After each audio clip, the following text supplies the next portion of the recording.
But John Henry Falk may have experienced the most profound effect. He was a graduate student when he interviewed the former slaves, including the two women you hear in this broadcast.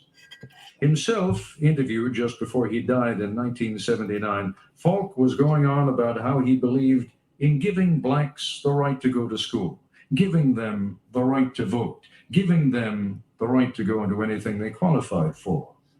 And then he said he experienced an epiphany.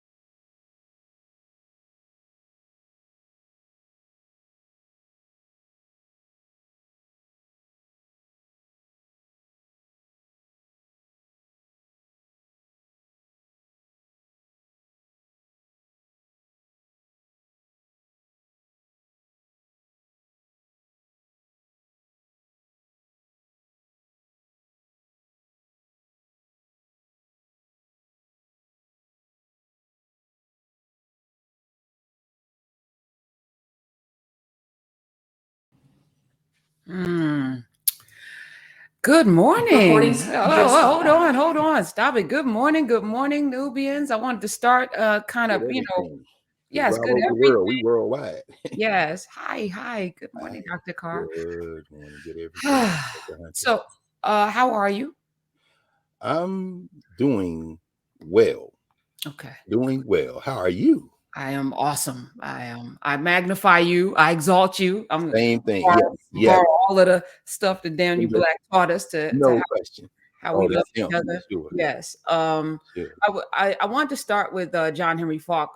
Michael Harriot actually played a snippet of that on his Twitter page this morning, last night, and I was like, "That's an interesting place to." Hats off always to Michael Harriot, a Nubian, and he and his wife. Love them immensely. We're planning something in South Carolina that he's helping me with. So, wonderful. Yes, I love him. But I was like, "Who the hell is John Henry Falk?" Born in Texas. A humorist. And I said, radio talk show host, folklorist, interesting.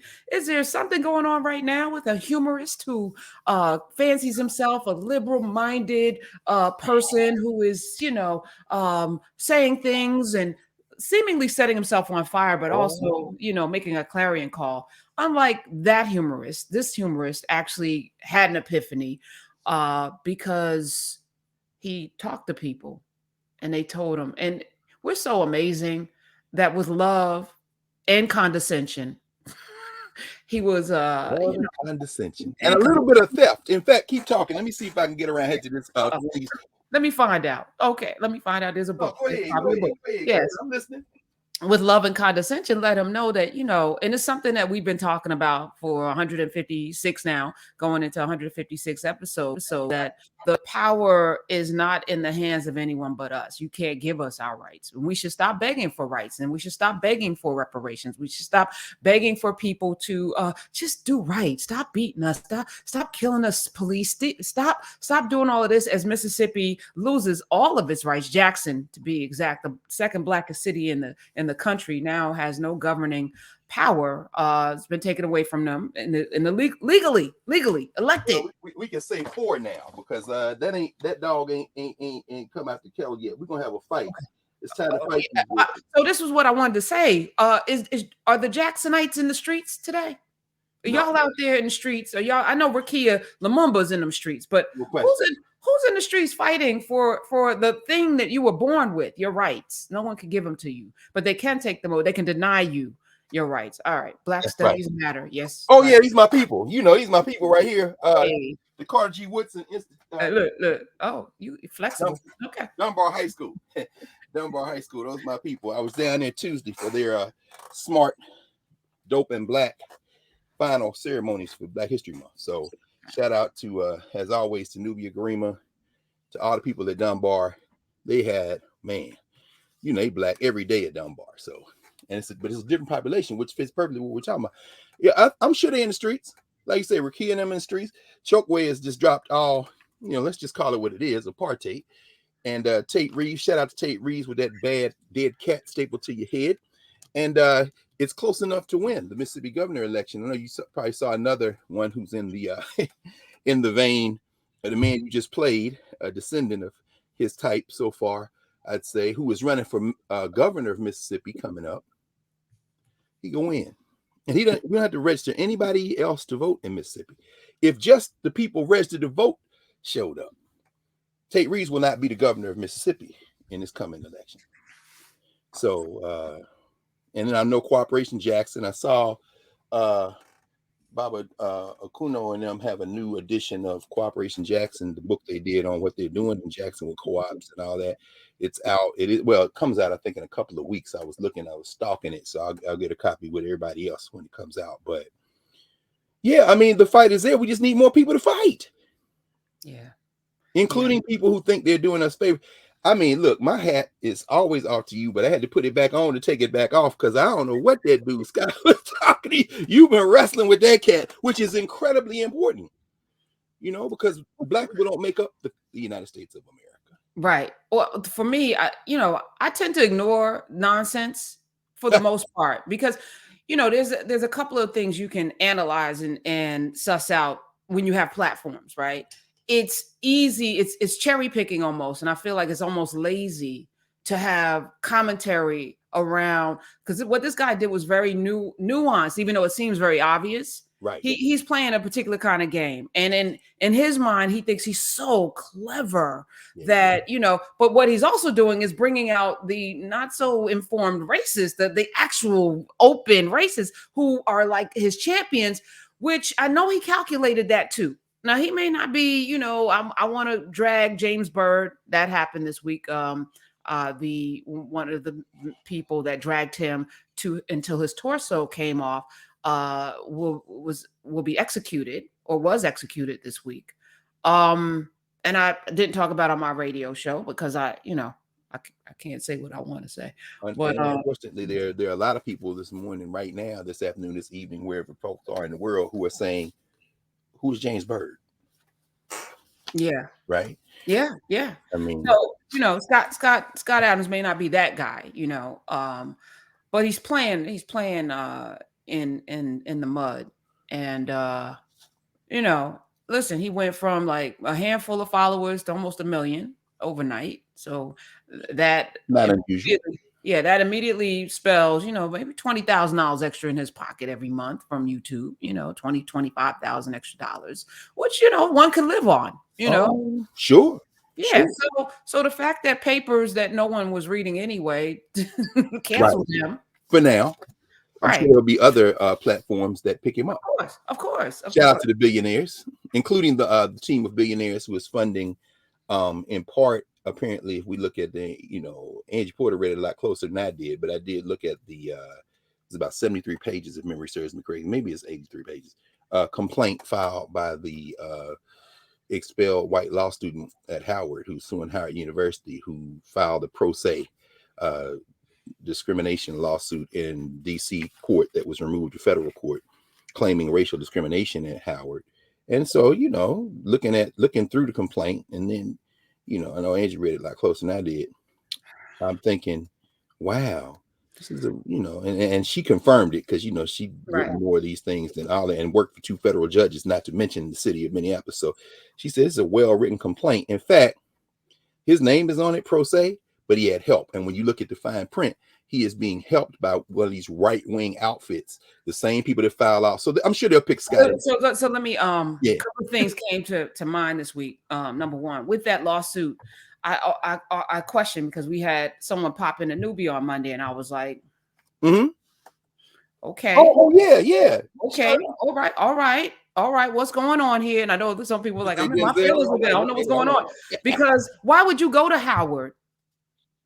Rachel Dolezal, this kid, and then turn around and claim discrimination when the entire school was built because of racism in this country. We only have HBCUs. I know it's complicated, right? But the legend is, Dr. Carr, that we have HBCUs because Black people were not allowed to go sit next to y'all's children in the other schools, right? That's why we had to have these schools, right? So then why would you drag yourself into a space built for people who are disenfranchised from other spaces, number one. Number two, I'm looking at Florida. And I said, it's just going to be a matter of time before DeSantis in the legislature there, which is DeSantis light, outlaws Florida Memorial, Florida A&M for being racist, right? I mean, that should be A&M is public. And shout out to the cartoonist who did this week's cover of let me give you a solo. Hold on. Yeah, no, I'm just right quick. I'll cover with Ron DeSantis cutting up books. Anyway, I just wanted to show that. Keep going in Florida. No, I'm asking the question. How long before they're outlawing HBCUs for being racist? Racist. I'm saying like that seems to be a natural, and they've been banging on affirmative action until they finally, this is going to be it. I think the final bang, they had the little redheaded child from Texas. That didn't work, and now they got the numbers on the court. So who didn't have the grades to get into UT Austin anyway, who was funded by Ed Bloom, another of those billionaires. I'm just saying, I stood on the steps of the Supreme Court and watched Ed Bloom and Sarah Fisher after the decision came down. Before the decision, we were all down there protesting. After the decision, the crowd was a lot whiter as they claimed some form of partial victory, and I cheer them on. I encourage them, tear it up. It's a beautiful thing, Professor Hunter. That's why I took my glasses off. Why, Professor Ken Hunter? I got a whole set of days where I don't have to go to Georgia Avenue campus or the law school, and I'm sitting, okay, now what am I gonna do today? Tomorrow I'm looking back, and here you done drug me into this thing. Why? Why did you do this to us? The world did that.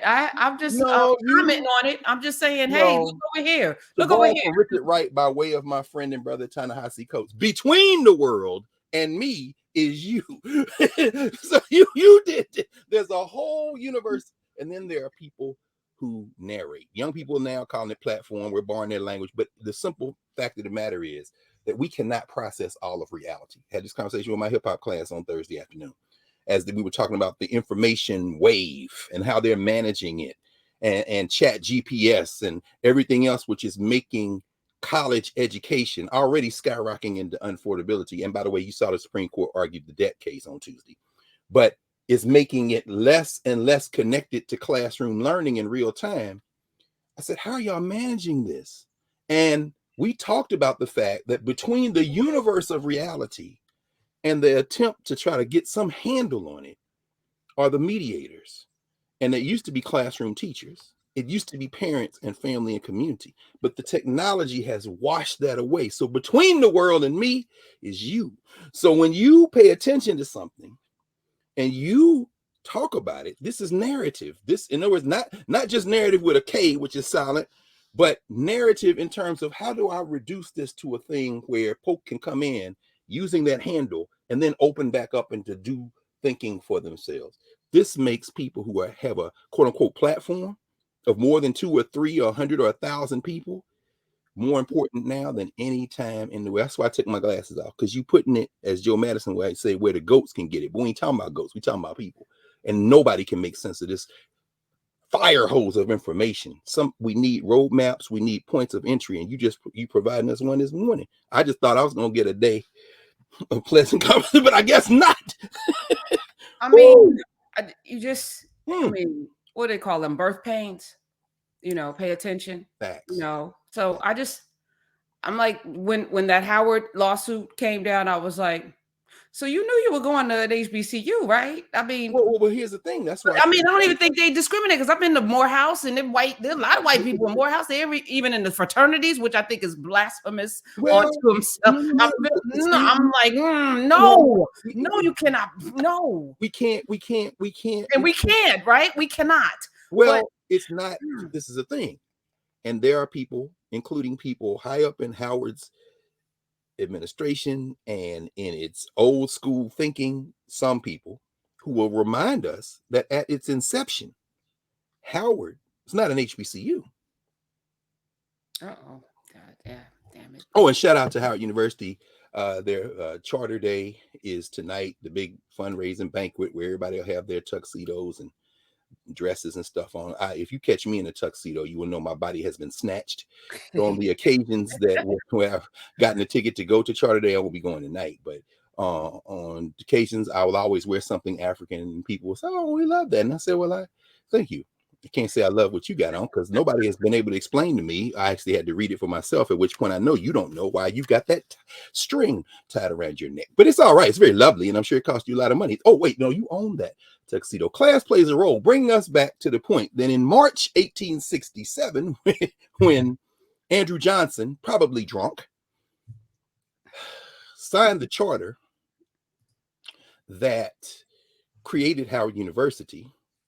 And, no one has any direct evidence of this. And the best scholars and archivists and researchers have tried to track it down, probably none more zealously over the years than Michael Winston, Professor Winston, Dr. Winston, who often reminded us that, and he's still around, reminds us that Howard's not an HBCU, not at its founding. Nobody has any evidence of whether he was drunk or not, or whether he even knew what he was signing or not. But one thing's for sure, the same day that he signed the charter creating Howard University, the federal charter, he signed, or vetoed rather, which it made its way through both houses of the federal legislature, the House of Representatives and the Senate, vetoed the Reconstruction Act, the first one.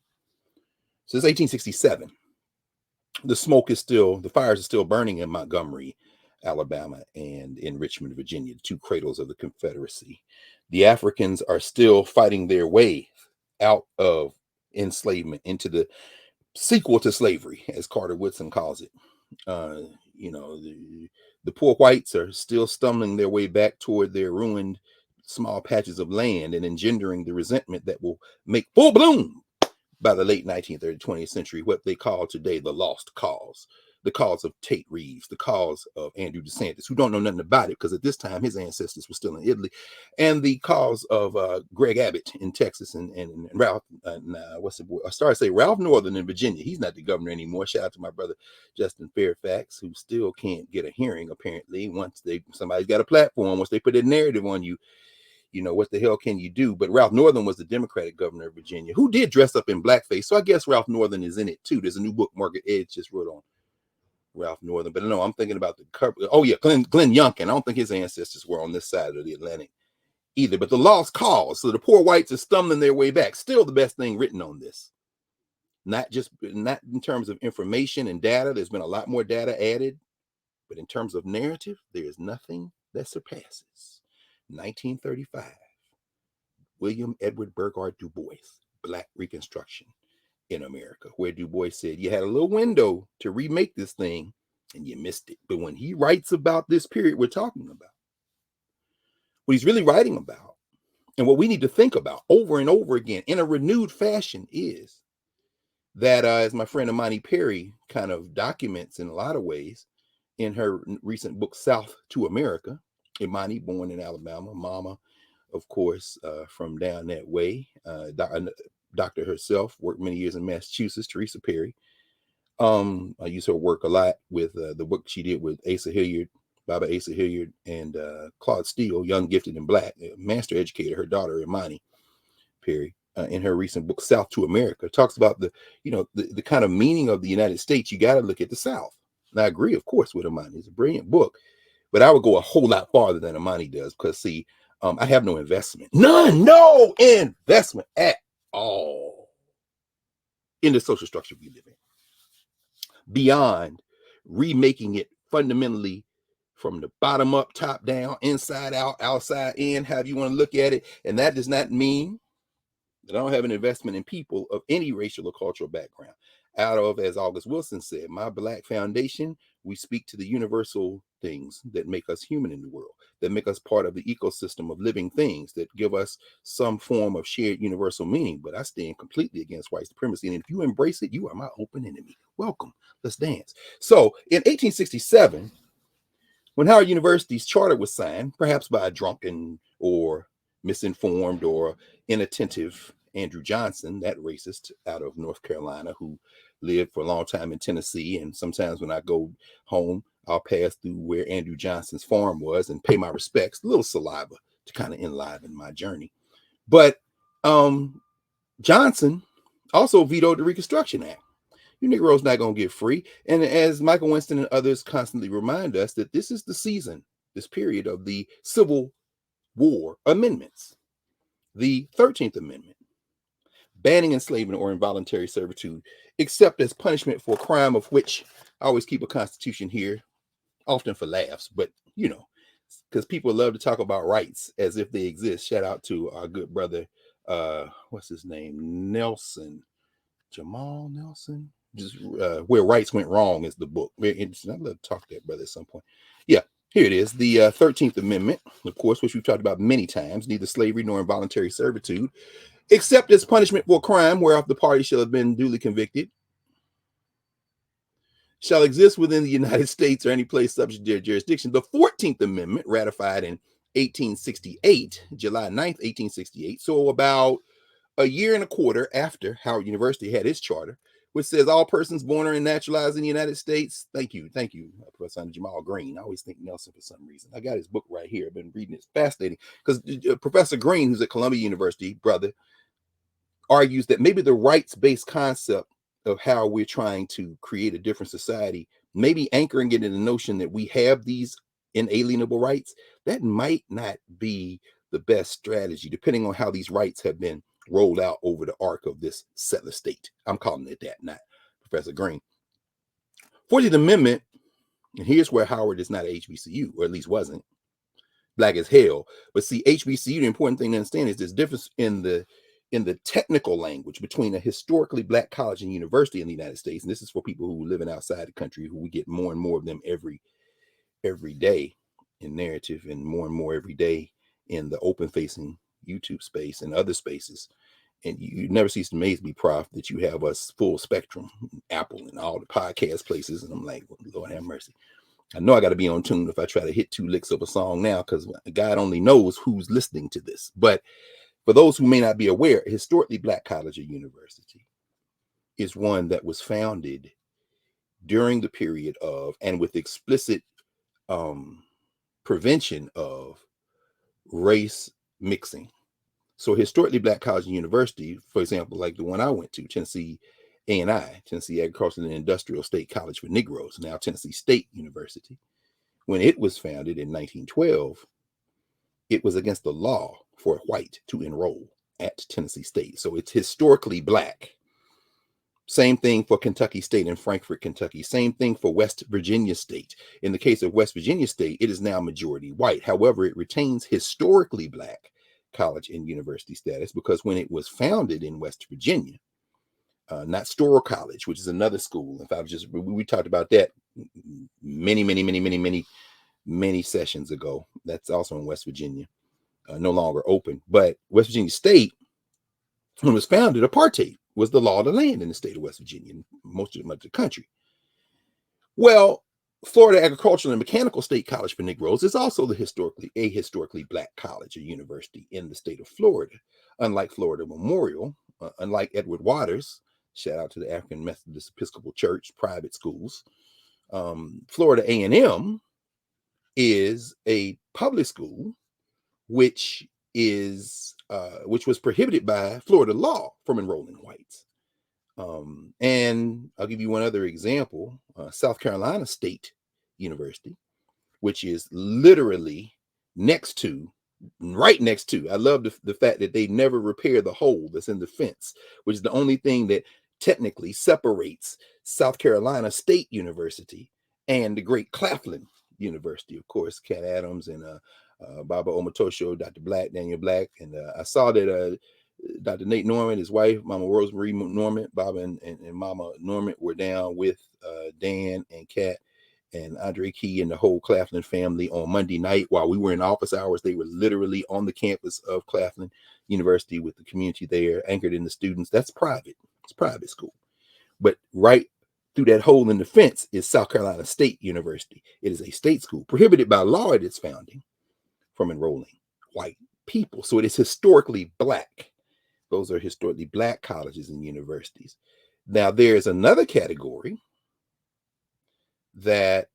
of schools which have been Black from their inception or became increasingly now damn near exclusively non-white, anchored in Blackness, that are not historically Black colleges, but are Black institutions. Sometimes they call them MSIs, minority serving institutions, something, this kind of thing. In that category, of course, citizens and folks in Chicago, the Chicago people, of course, you would put into that category the community colleges of Chicago, Olive Harvey, Malcolm X. You would put into a category like that Chicago State University. Shout out to longtime professor of Black Studies at Chicago State University, now director of education at the DuSable Museum, our sister and fellow Nubian, Kim Delaney. And by the way, Kim, I did another tour. I went down. She was a consultant on this. Remember I told y'all about this Emmett and Mamie Till exhibit, which is down at the Martin Luther King Library in Washington, D.C. It closes next week. It's really something. It's interactive. If you want to know more about it, they got reflections. Of course, there's the famous picture of Mamie Till with her boy Emmett. This is really, really, really a remarkable exhibit. It's interactive, interpretive. Look it up. The Emmett Till and Mamie Till Mobley exhibit entitled "Let the World See." Anyway, so Kim was a consultant on this piece. She helped put that together along with a raft of other teachers and scholars, academics. But Kim worked for years at Chicago State University. It is not an HBCU, although it's Black as hell. Of course, in Brooklyn, where Brooklyn at? Well, in Holland, but the name Brooklyn, which of course was the second largest city in the United States of America until the end of the 19th century when it merged with the rest of the boroughs to become Greater New York. Well, in Brooklyn, of course, there is Medgar Wiley Evers College, of course, where your comrade and now my comrade and our sister as well, the great Larry Daniels Favors, works there, pursuing social justice, and also became part of the Karen Hunter Squad, which is just so strong now. At this point, they should just leave any thought of messing with you alone. Not that they ever do think about that if they're serious. They wake up and apologize if they do dream of it. But Larry works at Medgar Evers. Medgar Evers is not an HBCU, but it's Black as hell in Brooklyn, around the corner from Ebbets Field. At least the Ebbets Field housing project that went up after they knocked down the house in some ways that Jackie Robinson built, not literally, but made relevant in the borough of Brooklyn in the 1940s and 50s. But that's another category. They are majority Black schools, but they're not historically Black because they were not born in the period of apartheid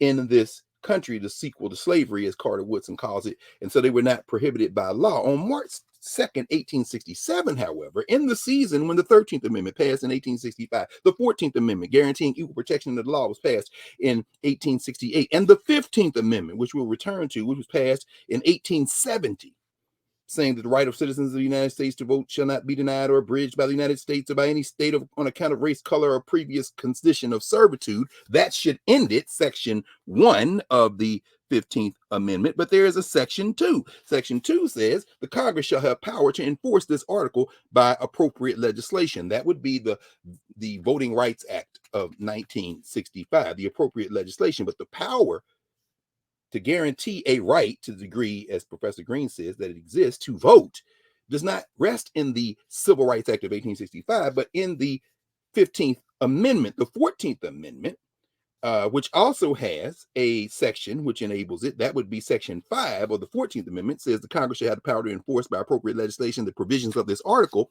The Civil Rights Act of 1964, preceded by the Civil Rights Act of 1957, and earlier acts.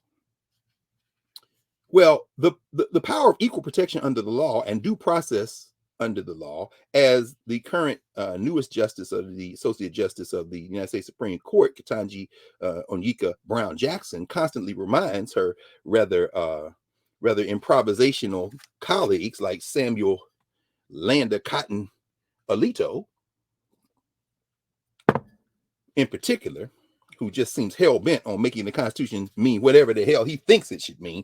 You should listen to the oral arguments that they had on student debt earlier this week, when Alito seems to just want to give standing to these hillbilly states that want to destroy your possibility of relieving up to $20,000 of your student debt by giving them standing, when there doesn't seem to be anything that allows them to have standing. And Justice Brown Jackson is no joke on this, but as Justice Brown Jackson keeps reminding folk, the enabling power of the Civil Rights Act of 1964 I keep saying 18 because I'm thinking about the acts that were passed before the 14th Amendment. Still good law, by the way. You're talking about a case in Title VII of the Civil Rights Act of 1864 for employment discrimination. You're going to draw in that case from the 14th Amendment. The Civil Rights Act of 1964 is not the enabling legislation, which kind of gives you those quote unquote rights to due process and equal protection. It is the 14th Amendment. Section 5 of that amendment says Congress can pass laws that they need to enforce the amendment. But it's in the Constitution. It's not in the statutes that are passed. And of course, the notion of, and we talked about this a lot, you know, Prof, you talked about this with Angie Porter many times and other lawyers. We've talked about it here, this penumbra of rights, the courts interpreting rights that may or may not be there. But of course, they're there if the court said it there, right? It depends. But I'm saying all that to say that in the season of the 13th Amendment, 1865, the 14th Amendment, 1868, the 15th Amendment, 1870, in 1867, between the 13th and 14th Amendment, Howard University's charter was passed. And the reason that you can say technically Howard's not an HBCU is because in its charter, it is stated explicitly that Howard University cannot discriminate by race because it was in the season of Reconstruction, you see. So the school, the Howard University, named for Oliver Otis Howard. And I just finished, remember when we read in our intro to Africana Studies class in Nubia, we read that introduction from the great Vincent Gordon Harding, from his book, There Is a River. And I'm looking because I just finished going through another part of that with my students at Howard on Thursday. Here's the book. I encourage everybody to read this book because this narrative, again, going back to where we started this morning, this narrative, this ability to think about all the information in a way that puts it as a point of entry for all of us to think. Vincent Harding's beautiful prose. You know, it's different than Du Bois, but it has gestures of Du Bois. Because part of being able to help us think is being able to tell a story. You got to engender thinking. And while I'm thinking about those who engender thinking, I want to mention a new ancestor made transition a couple of days ago at age 89. That is, of course, the great Wayne Shorter. This is a bio that was written about 20 years ago called Footprints, the Life and Work of Wayne Shorter. The woman, Michelle Mercer, who took on the task of helping Wayne Shorter tell his story, talks in this book about how she went to Wayne Shorter, of course, born in Newark. I think his mom was born in Philly, if memory serves me correctly. It's been a long time since I read this, but I was looking around. I said, oh, man, I know I got your book around here somewhere, and there it was sticking. I'm glad it wasn't in storage with the thousands of others. But, you know, Wayne Shorter is the man. But at any rate, she said Wayne Shorter would often answer questions in ways that had nothing in her mind to do with anything she asked him. And then a week, a month, a year, to this day later, she say, oh, shit, that's what Wayne Shorter's not going to make it easy for you. It's like a babalawo. You know what I'm saying? He's going to tell you something. Well, you know, narrative is important, how you conceive, how you think. But it's important, as I think about Vincent Harding, when he writes in There Is a River, and I'll tell you why I brought this up in a moment. In fact, let me see, can I find this very quickly? Because we haven't left the charter, and Professor Hunter opened up this box today. And yeah, I'll never be able to find it quickly, but I might be able to find it if I take about 10, 9, 8, 7, 6, 5, 4, 3, 2, 1, lift off. 318, I think, is where it is. See, part of time and space is you got to shrink it sometime down to a matter of a few seconds. And if you can do that, hence why I keep this, you can shrink your idea that you were rushing. Just slow it down. Give yourself a frame and think forward. On page 318, the beginning of this chapter, chapter 16, the struggle ends, the struggle begins. There is a river. Oliver Howard. Here we go. Why don't I just read it? When the showdown came between the black quest for land and justice on the one hand, and Andrew Johnson's policy of easy pardons for the Confederate landowners on the other, Johnson, after Lincoln is killed, and they'll all be down there this April. I may go down there to Ford's Theater to watch them carry on this ritual as they reenact the murder of and long vigil for Abraham Lincoln as he died across the street. Again, rituals are important. Why do you study the past? Because it gives you a narrative frame to live the present and imagine the future. It's not just for the exercise of knowing stuff about the past. What good would that be? Although there are those, myself included, who would say that has its own function. But at any rate, Andrew Johnson became president, this racist, and welcomed his white brothers from the South back into the Union. It did not take place all at once, Harding writes. He says, the hope was not exploded in any one moment. In fact, the dream of 40 acres and a mule never died within the Black communities of America. But one place, the one time, was so powerful a symbol that it cannot be ignored. On Thursday, October 19th, 1865, on Edisto Island, some 25 miles southwest of Charleston, and not too far from where Dr. Adams and Black were Monday night, the time and place were joined. As the drama unfolded, the Freedmen's Bureau and its leader, General Oliver Otis Howard, played crucial, tragic roles. Pause right here. Remind ourselves that we have just passed the anniversary of the founding of the Freedmen's Bank. Professor Hunter will tie all this together in a minute. In fact, it sent me back to the great Frederick Douglass, who was appointed to be one of the administrators of the Freedmen's Bank, even as the white boys were raiding the Freedmen's Bank and using the money to speculate and gamble. What do they call it? Invest in stock market, things like that. And the bank failed, leading Fred Douglass to write, the colored people have suffered so much on account of the failure of the Freedmen's Bank. Their loss by this institution was a peculiar hardship, coming as it did upon them in the days of their greatest weakness. It is certain that the depositors in this institution were led to believe that as Congress had chartered it and established its headquarters at the Capitol, the government in some way was responsible for the safekeeping of their money. Yeah, these Black people who had pennies to put together, put their money in the Freedmen's Bank thinking the government has guaranteed our bank. No, they let the white boys act the money, just like Andrew Johnson let his white Confederate friends back into South Carolina to take that land. Goes on, Douglass writes, without the dissemination of this belief, it would never have had the confidence of the people as it did. You thought Black people, they trusted the government then. Not so much now, nor have secured such an immense deposit. Nobody authorized to speak for the government ever corrected this deception, but on the contrary, Congress continued to legislate for the bank as if all that had been claimed for it was true. Under these circumstances, together with much more that might be said in favor of such a measure, we ask Congress to reimburse the unfortunate victims of that institution and thus carry hope and give to many fresh encouragement in the battle of life. Well, we're still waiting on that. That's one of the small incidents, although very important. This is from the writings of Frederick Douglass, Volume 4, Reconstruction and After, if you want to cite for that. Still waiting on that.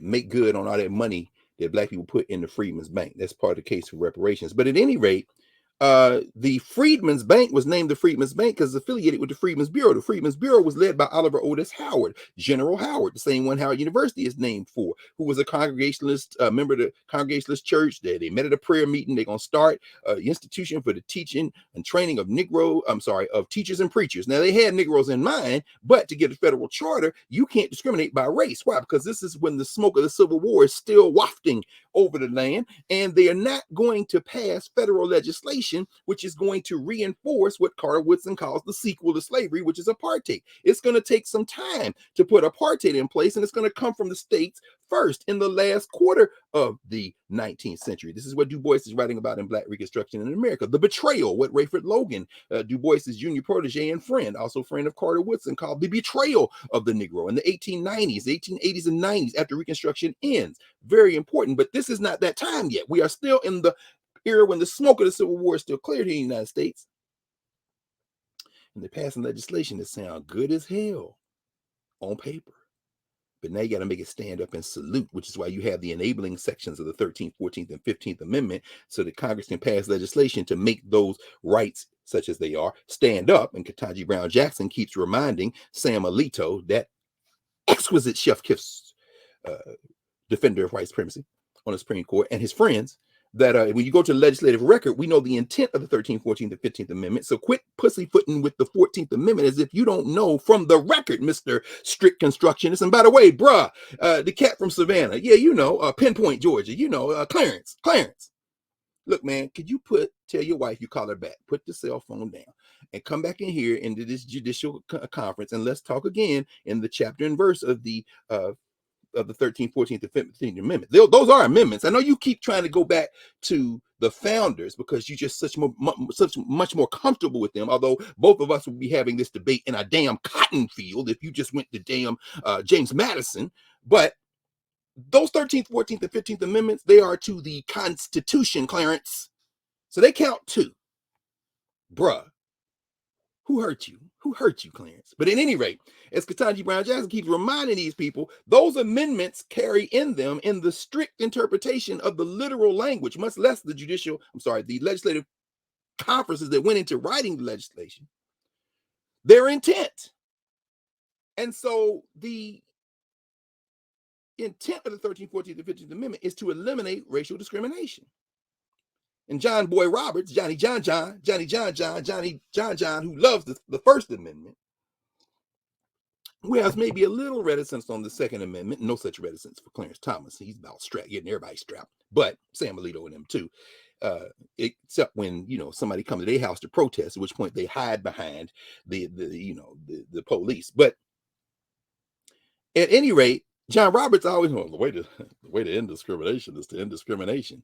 As if the sun gonna start shining and the angels gonna start singing and everybody, damn man, nobody ever thought of that. Well, yeah, the Reconstruction governments thought about that. And in the 13th, 14th, and 15th Amendment, they are doing their best to ban racial discrimination, ban racial oppression, if they can do that at all through the Constitution. It's very clear that they can't, not exclusively. But they're not doing it by all of a sudden getting rid of racial distinctions completely. They're saying that in order to do this, we have to somehow, and I will use the legal language. Well, no, let me not. We have to somehow address what happened to these people when race was put in the foundation of the document and in the country to settle the colony to begin with. The Indians, we don't know what the hell to do with them. Took them up to 1924 to even give them the right to vote. And, you know, we kind of created a whole different thing. They're different nations, technically. But these Negroes you brought over here that you said aren't human, my God, the ancestors got jokes. 1857. This is the week that the Dred Scott decision, March 1867, was handed down. Roger Taney, that exquisite racist in the spirit of Sam Alito, or Alito in the spirit of Roger Taney, Roger B. Taney, says that, you know, Negroes don't have any rights that anybody is bound to respect. You can give them some rights if you want, but you ain't bound to give them rights because they're not written into the federal document or the practice of most of the places in the country with rights. Again, to echo Jamal Green, maybe the rights-based thing ain't the easiest thing to do. But anyway, I won't say too much more about that because I'm still reading and still digesting Professor Green's thoughts, but not Roger Taney's. He's very clear. In fact, Mark Graber's book, Dred Scott and the Problem of Constitutional Evil, I'm just looking at it over here, kind of does a very good job of that. It's baked into the document. Well, yeah, this is the week of the Dred Scott decision. Let me just pass that as we continue. Just maybe think about that. We're in the season now. We're in the month when Christ moves from heroic grassroots worker and community organizer to martyr, narked out by the counterintelligence program and the people they flip in his community. Shout out to Judas. No, this can't be true. Was it the first week of March? Yeah. Remember those young white kids in Media, Pennsylvania broke into that FBI office and discovered those papers that were, I had to check. Paul Coates just republished the 2 volumes of the COINTELPRO papers out of Black Classic Press. Vanderval and Ward Churchill edited them. But if memory serves me correctly, Professor Hunter and everyone, somebody put it in Newbie. I need to open the app so I can see. I think that the memo, ancestors, boy. I think that the memo, the FBI memo, which said that the federal government, particularly the FBI, should work hard, among other things, to, quote, prevent the rise of a black messiah, and then name people who might be candidates now that Martin King was dead. Stokely Carmichael, Huey Newton, leading Stokely Carmichael to get the hell out of the country. Eventually goes to West Africa, to Guinea, falls in love with, marries Miriam Makeba. Miriam Makeba's birthday is this week too. Well, I'll be damned.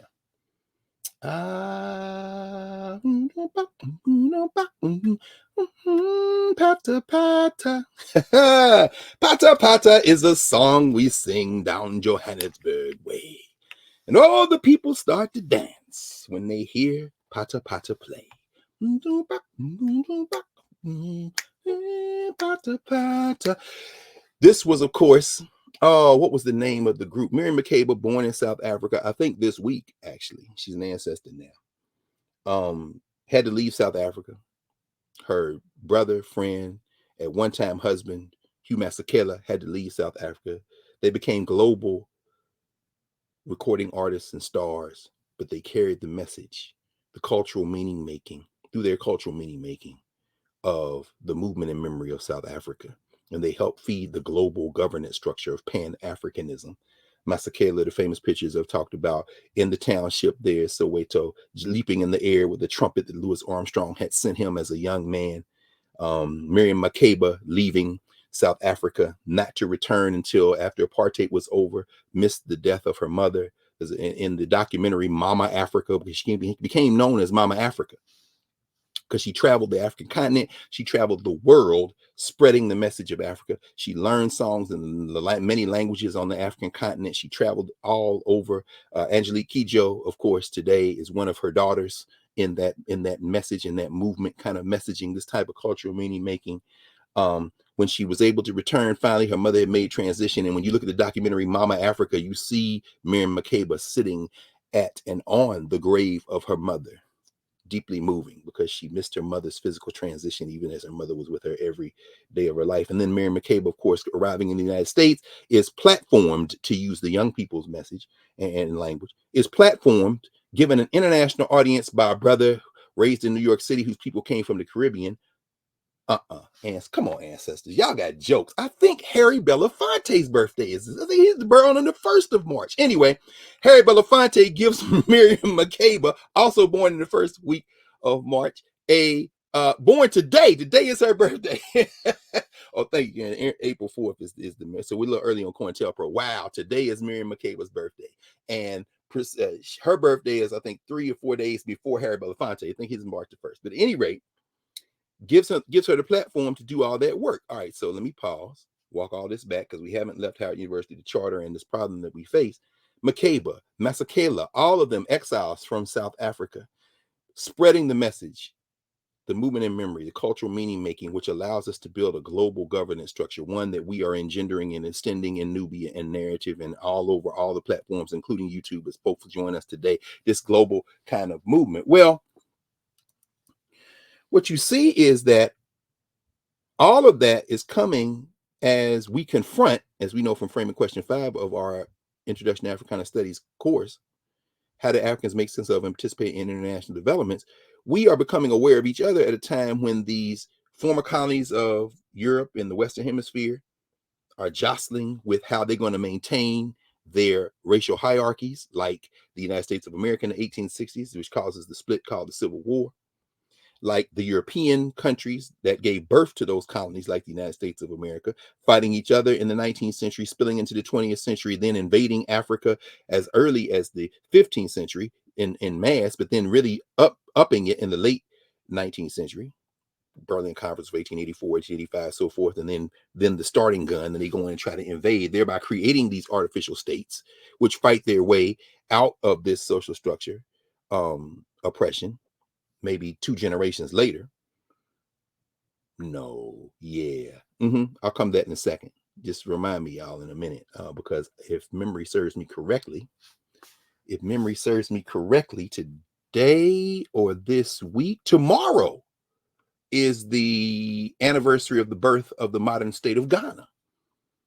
Yeah, today is the 4th, right? It's the 5th or the 6th when Ghana was born in 1957, technically. In fact, oh, yeah. Hold on. I'll come back to that in a minute. But I do want to mention here our dear friend and sister, the reason that I'm even here, because she's the one who connected us, Professor, and of course, Ajwa Batwe Azmwa, who texted me last week to inform me that something was going to take place. And earlier this week, Tuesday, I think it was, around the time I was at Dunbar with the young folk, Viola Fletcher, age 108, and Hughes Van Ellis, who's 102, young bull, they became citizens of the Republic of Ghana.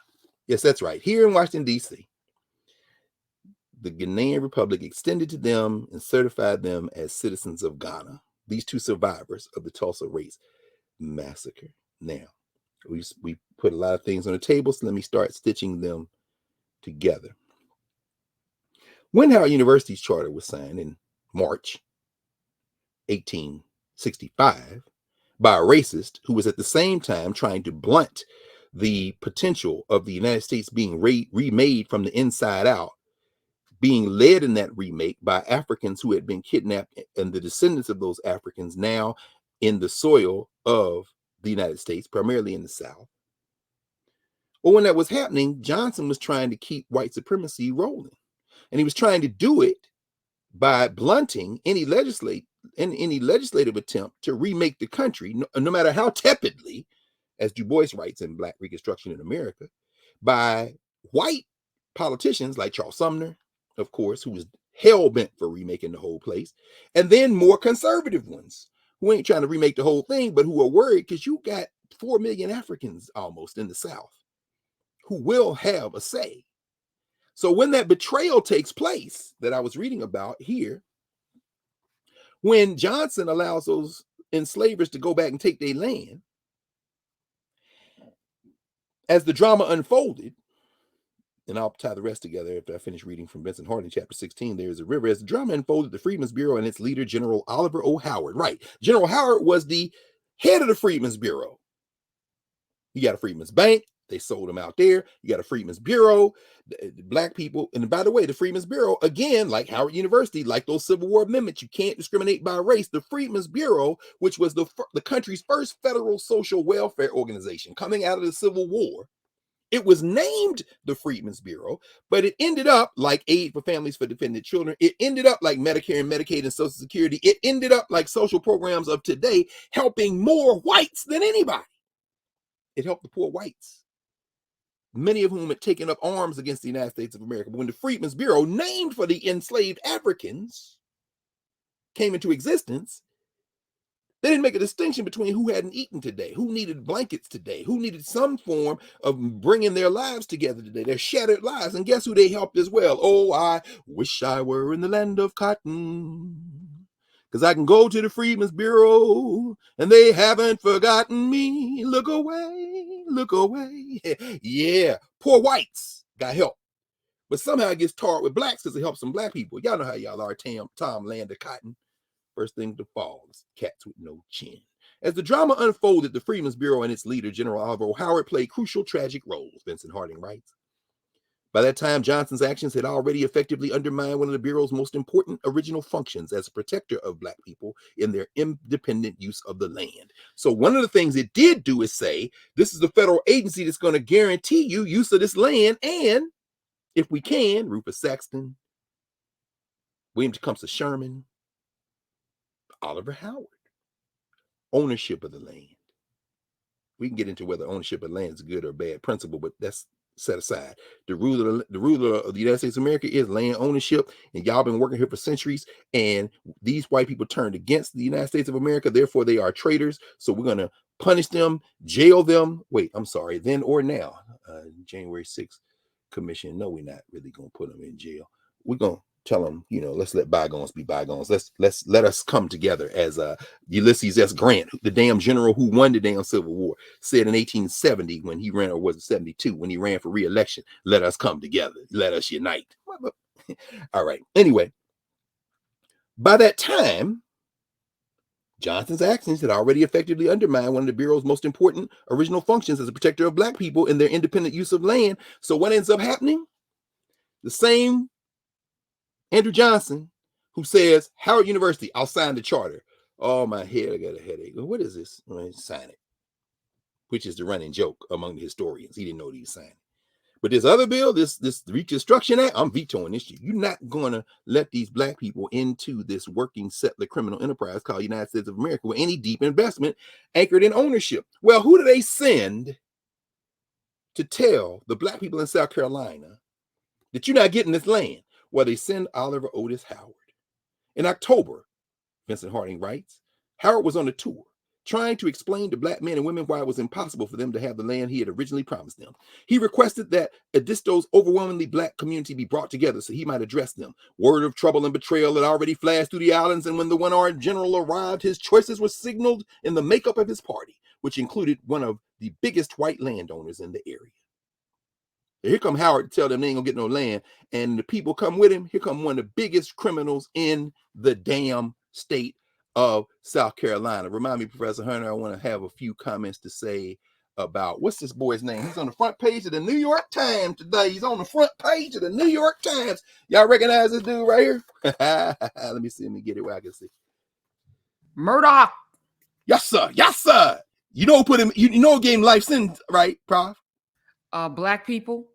Not only black people, a black judge. The black judge. Yes, sir. We're going to talk about him in a minute. All right. I had not been following this story at all until the conviction and then the sentencing that came back to back. And then I started reading, and then people, of course, in the audience, XM, they were like, oh, no, this family, they've been killing people for a while. Like a whole history. But then they have all of this acreage. That's where he killed his wife and his son, convicted of. So I'm not calling it out. I'm not saying alleged. He's been convicted. I was like, that sounds like a plantation. Low country, 1,000 acres. There is a river. Okay, come on. The low country. That's where Oliver Howard was telling them black people. Prof, you said this. She says it, y'all.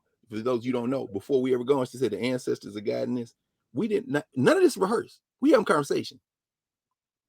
Prof, that's that land. That's that same land. His people come from them people that Andrew Johnson told, come on back home, I'll give it to you. And they sent Howard out to tell the black people, you can't have this land. Murdaugh and them get it back.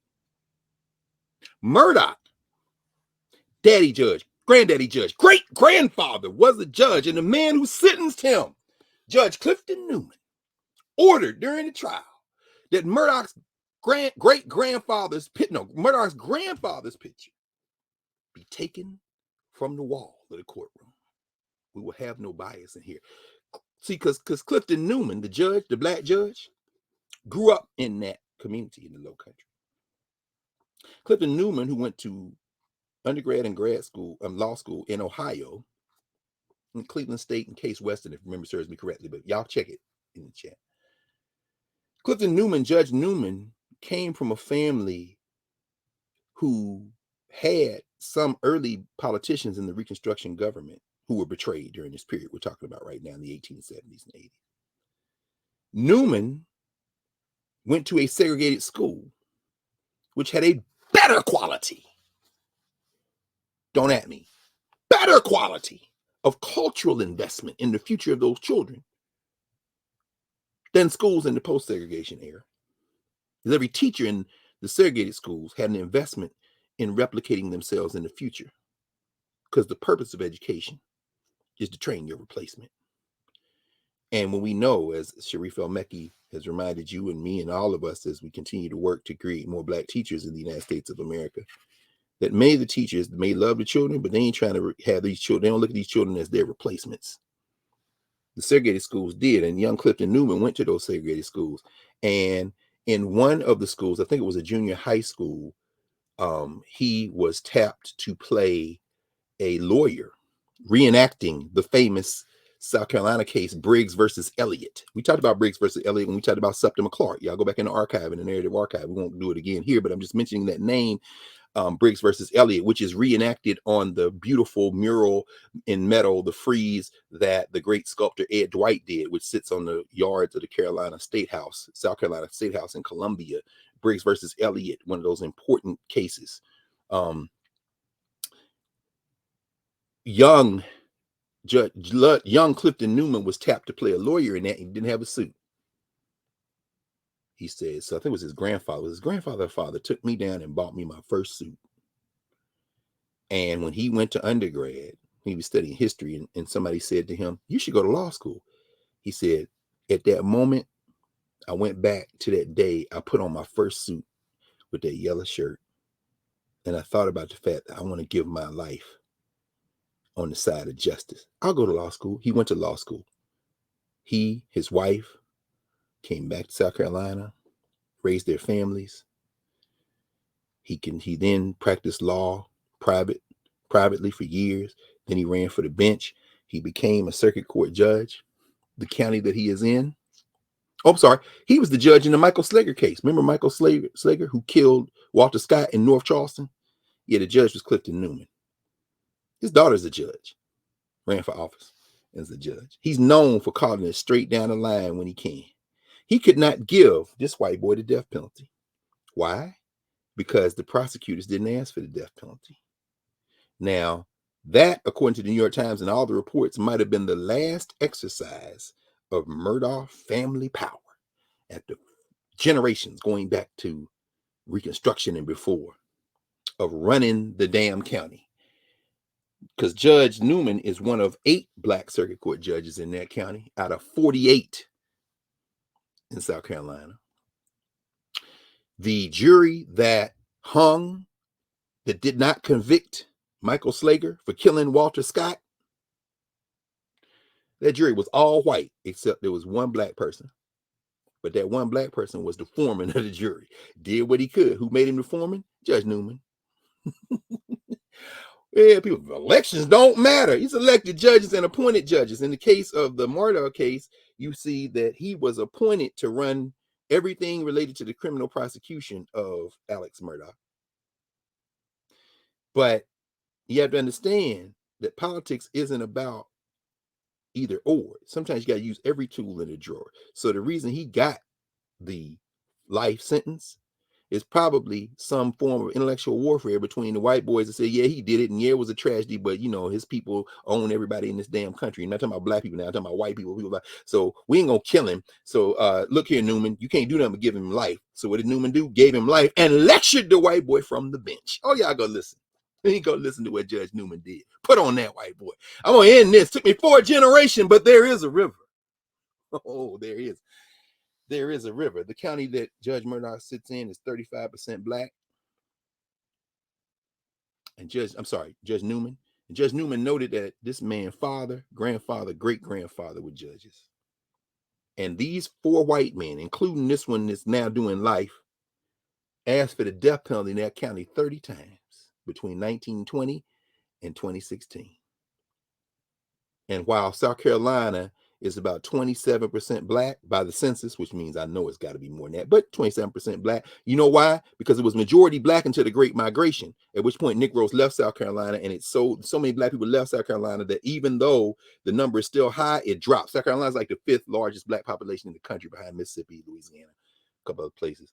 But Judge Newman reminded them, you've been doing this for a long time. And looking it up, 30 times the Murdaugh boys asked for the death penalty. And in South Carolina, which is about a third black, about 27% black, frankly. Half the people on death row are black. The reason Newman not joining them is probably because he was once a prominent South Carolina lawyer. And he's looking there like, I can't believe this American Negro. The man over there on the left is like, well, shit, it's the world we live in now. And the man on the right is like, can't we do something? There was a time when we could have had them whipped. Can't we do something, Lindsay? Can't we do something? Ain't we got a good Negro, Tim Scott? Can't we do something? Tim like, I can't help you, bro. This is another kind of black man. This is one of them Reconstruction Negroes on the bench. Going back to Vincent Harding. In October, Howard was on a tour. This 1865 now. He about to go tell these black people, you can't have the land. Murdaugh and his people coming back. And they gonna get the land. And they gonna reign over y'all like hell till one of y'all become a judge and put them in jail for the rest of their life. Because see, the thing about white violence is it is not racially discriminatory. White people kill everything. I'm sorry, let me not do that. White people who embrace the kind of whiteness James Baldwin and Ta-Nehisi Coates and so many others have said is the cause of this cancer. So you can give up the whiteness at any time, y'all. Put the whiteness down. Just put it, take your hand off, back away from the whiteness. Was it Murdaugh? I'm holding this whiteness with both hands. Shit, I'm killing everything. I'm killing your economic dreams. I'm stealing money by the millions. Oh shit, they gonna catch me. They gonna catch me. Okay, let me kill the wife and son. Because see, then maybe that'll throw them off the scent. Now, can I say a black did it? Well, I mean, it's the easiest thing in the world to do. Now, so they can't even. What? Oh, wait, arrested? Wait, what the hell? I bought all you. I own you. Wait a minute. A black judge? Wait a minute. Hold on, Newman. There was a time when I could have had you whipped. Yeah, well, you going to jail from now on. Why? I'd give you the death penalty. Which Newman, when in previous interviews, has said, not in this case, but he struggled the first time he gave the death penalty because he said, I really don't know whether I don't really believe in it. In fact, I don't really believe in the death penalty, but it's the law. And the crimes committed by the cat who he gave his first death penalty sentence to were so heinous that he said, if you got to give it, you got to give it. Okay, good. Now he feels something good. So anyway, I won't go on. I want to mention this though. He said, so he's got these people in this big church, 2,000 people come. Howard told the people that Howard that is, being their friend, had been sent by the president to tell them that the owners of the land, their old masters, that let's call them the Murdaugh generation, had been pardoned. And their plantations would be given back to them, and that they wanted to come back to cultivate the land, and they would hire the blacks to work for them. See, it's the thing. They don't want the Negro to go. Won't you stay, hey, stay, darling, stay in my corner. Ooh. No, black people like, wait a minute. So my mama buried over there, her mother, all the way back to the damn boat y'all brought us over on. You won't give me the land that I am the only one who knows anything about how to work this land here. And then you want me to stay and work for the guy that had the whip in his hand the whole time I'm telling you about. Well, yeah, that's pretty much it. Your name Howard, right? Yeah. Oliver Howard? Yeah. Okay. You must be crazy. Howard thinking to himself, that's all right. That's all right. Because in 150 years, your great grandchild gonna be walking around with my name on her chest with a little Nike Jumpman on it, celebrating the fact that she go to Howard. So you just wait, because see, the thing that we got that you don't got is the momentum of memory. But in that moment, of course, the Christian general, as he was known, is in the room, and he told the people that he, being their friend, I'm your friend, had been sent by the president to tell them that the owners of the land, their old masters, had been pardoned. And their plantations would be given back to them, and they wanted to come back to cultivate the land and would hire the blacks to work for them.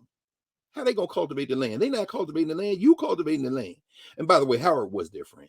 Howard argued with with President Johnson. Howard argued, he tried his best to get them to keep that land. So Howard was not a bad dude. But he didn't back away from the whiteness. And he's a military man. He got to do what they tell him to do. Whether it be tell these black people they can't get the land or chase Chief Seattle all the way to the Pacific Ocean. There's a reason I wear a whole lot of stuff with Howard's name on it. Because no institution is bigger than the people who are at the institution. So those of you who went to the school named for Henry Morehouse, Laura Spelman, Rockefeller, Clinton B. Fisk, another Civil War general, I understand. Oliver Otis Howard. I get it. I ain't got no beef with anybody repping those names because we didn't black the hell out of all of them up. But those of us who have taken on directive and responsibility from previous generations. So when you see me, you can't see John Henry Clark anymore with your eyes. You can't see Jacob Carruthers with your eyes anymore. You can't see Anderson Thompson or Conrad Worrell with your eyes anymore. You can't see Joseph Ben-Yakinen with your eyes anymore. You can't see John Bracey with your eyes anymore. You can't see or feel McDonald or Jamie Williams with your eyes anymore. But when you see me, you see them. So there's a certain responsibility. So, Black Studies matter. Because these are the students at Paul Laurence Dunbar.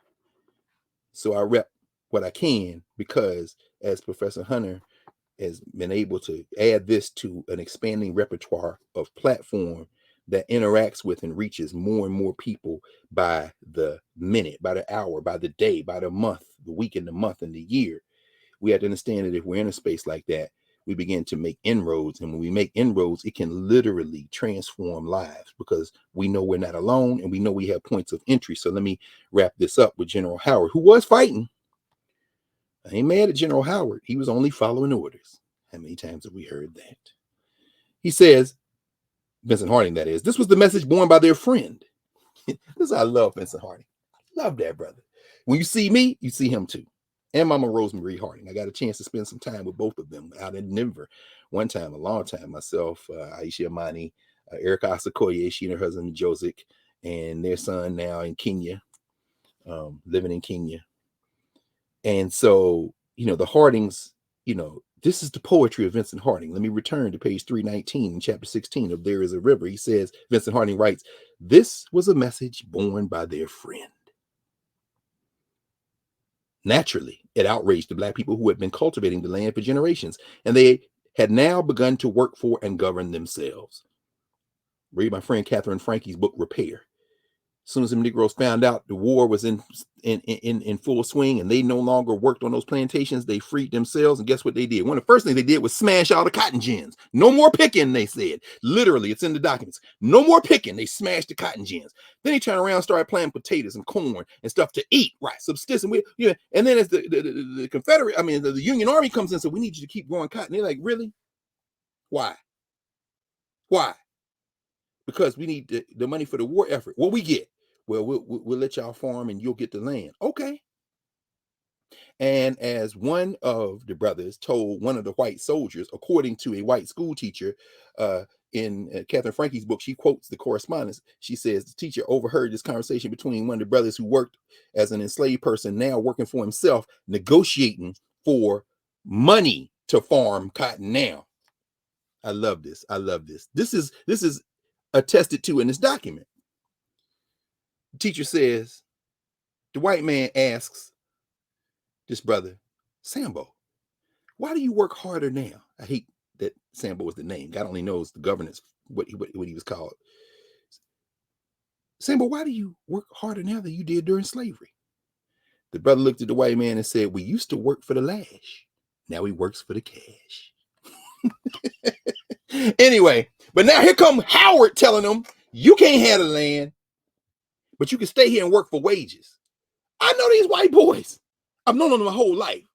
Oh, you are a friend, though. You are a friend. Vincent Harding writes, they had trusted Howard and his more courageous assistant, General Rufus Saxton, and the other white and Black friends who had assured them that their government would be fair, that the land would be theirs. Now, angry shouts of no, no, erupted immediately. Chilling cries, anguished moans broke out everywhere in the building. Coming to a landing here in Vincent Harding, some person sprang up to leave, refusing to hear such an insult to their intelligence, their trust, their hope. One Black man shouted from the balcony, why, General Howard?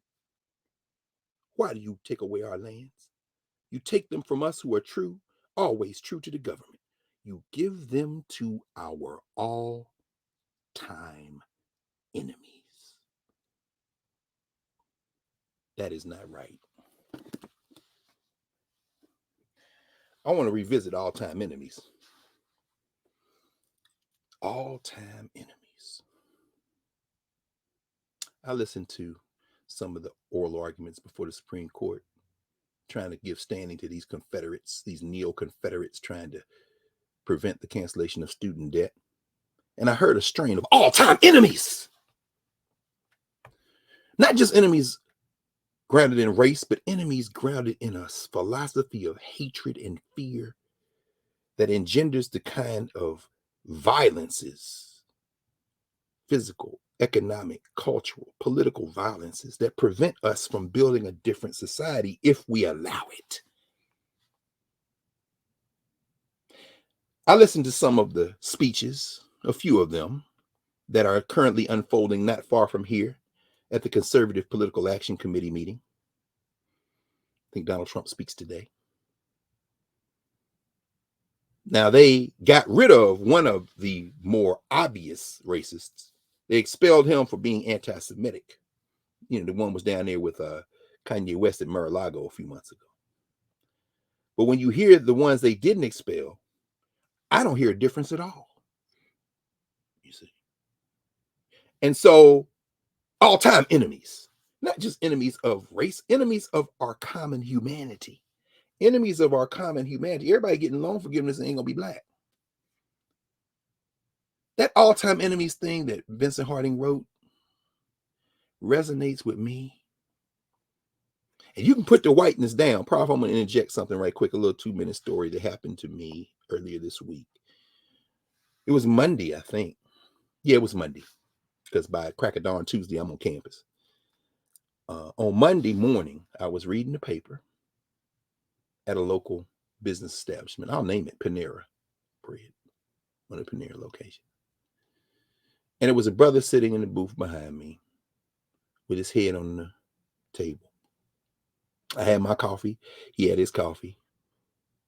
And I heard, I've been sitting there 20 minutes, and I heard this. Now, you know what that is. If you black in America and you hear at your door and you open it and it's your cousin or your uncle or your auntie or something, the question you might ask is, why are you knocking on my door like the police? Okay, this see, when you hear that pop, pop, pop, pop, pop, this is not the or this is the pop, pop, pop, pop, pop, like the damn police. I heard pop, pop, pop. So immediately, it was the manager. You can't sleep in here. Okay. Now, this is a Panera where a lot of times folk who you might think might not be in the best economic position in their lives find a place. You'll get some coffee or they'll sit there, ain't bothering nobody. But people make distinctions instead of forcing this government, state, local, and federal government to provide for people and create a different floor under them. By the way, we know that there are elections in Chicago. Paul Vallis riding on a white nationalist ticket of public safety, even though about 40% of all the violence that happens in Chicago in terms of physical violence, gun violence being the most prominent, takes place in about 4% of the city. Paul Vallis, who I know well, because Paul Vallis was a superintendent of schools in Philadelphia, messing them up, privatizing so much before he then went down at the behest of the capitalists, same kind of people who spent black people's money in the Freedmen Bureau Bank, to New Orleans after Katrina, when they privatized the entire public education system, turned in Charles. He went down and messed that up. Then he went to Connecticut and messed up that school system before returning ultimately to Illinois and Chicago, where he lives outside Chicago, but now he's running for mayor of Chicago for the second time, memory serves me correctly. Paul Vallis, who began his career as an educator after the president of the United States at the time, 44th president, appointed his basketball buddy. I'm sorry, he played basketball with him. The guy had other credentials, of course, but his basketball buddy, Arnie Duncan, as Secretary of Education, thereby overlooking or not choosing, better, not overlooking, looking at and deciding against maybe a Linda Darling Hammond or, as a Secretary of Education. No, well, my buddy, he knows what to do. And this is the race to the top, the kind of neoliberal approach to public education as well. If you race to the top, it's going to leave a whole lot of people at the bottom. There's a top and a bottom in education. Well, that's kind of the way I look at it. Yeah. But at any rate, Arnie Duncan, who, of course, the Secretary of Education had, Secretary of Education any time, because of the federal charter of Howard University, serves as an ex officio member of the Howard University Board of Trustees. Well, Arnie Duncan, of course, is no longer the Secretary of Education. So he's not an ex officio member of Howard University Board of Trustees. It was announced yesterday, day before yesterday, actually, that Arnie Duncan has now joined the Howard University Board of Trustees as an official trustee. They don't have to put him on there now. They wanted to put him on there. But at any rate, when Duncan left Chicago, running the schools, playing basketball with his buddy, he was replaced by Paul Vallis, by Daley, then Mayor Daley the younger, well-meaning, I don't know, Rahm Emanuel, well-meaning, I don't know, and Lori Lightfoot, well-meaning, I don't know, whatever. But Arnie Duncan, so we have Paul Vallis, we have, what's his name? We have Daley to thank for that. You understand? Daley the younger, Richard Daley, who appointed Paul Vallis. Well, Vallis is back. He's running for mayor, but his opponent after Lightfoot came in, I think, third. But in the runoff, because nobody got 50%, Vallis is like 35% or something like that. The second place person who can now become the mayor of Chicago, this brother Brandon Johnson, started his professional career as a middle school teacher in the Cabrini Green projects. He said, every day my students looked out the window and saw the wealth of downtown Chicago, and behind them they saw the wrecking balls as they tore down the projects. As Living Color said, you can tear a building down, but you can't erase a memory. Yeah, the living conditions were terrible, but the family tried to stick together. And if you want to solve the problems of Chicago, like any other community, you got to come in and understand the community there. And so with Brandon Johnson, a school teacher, member of the Chicago unions, who is backing him heavily while Paul Vallis is running on a campaign of fear. Put the whiteness down, Paul. You ain't going to do it. You're going to hold it tighter, which is why you're going to be wiped from the face of the electoral map if enough people come out and vote for Brandon Johnson. Roland Martin interviewed Brandon Johnson the other day, and I asked him a question. It was on Thursday night when I'm usually on, and he was talking about the fact he has based his $1 billion economic plan for Chicago on a document. Where is that document? I could have swore I pulled it out so I can remind us, because when you go back into our when you go back into our archive, you'll see us talk about it. I know I pulled it. I just don't know what I did with it. Oh, here it is. Yeah. He said, I based my economic plan on this. Remember we talked about the freedom budget? Yes. Brandon Johnson. Have you talked to him yet, Prof? I've not. Just, this just happened last week. Mm-hmm. It just happened. Yeah, happened last week. So I have experience with Paul Vallis because I covered education for the Daily News editorial page for a number of years. And he seemed like a very affable, well-meaning guy back then. But as I said on the radio this week, I've changed. So my perspective on everything has changed. And perhaps as he, heads into his 60th, pushing into 70, he has changed. He's come, he's turned in probably to his father, his grandfather. So I'm looking forward to having a conversation to see. Yes, he's on my list, and Good, Brandon is as well. Both of them. Right. You both talk. Yeah, Vallis and yeah, like I say, Vallis is an interesting guy. Like you say, very affable, clearly very bright.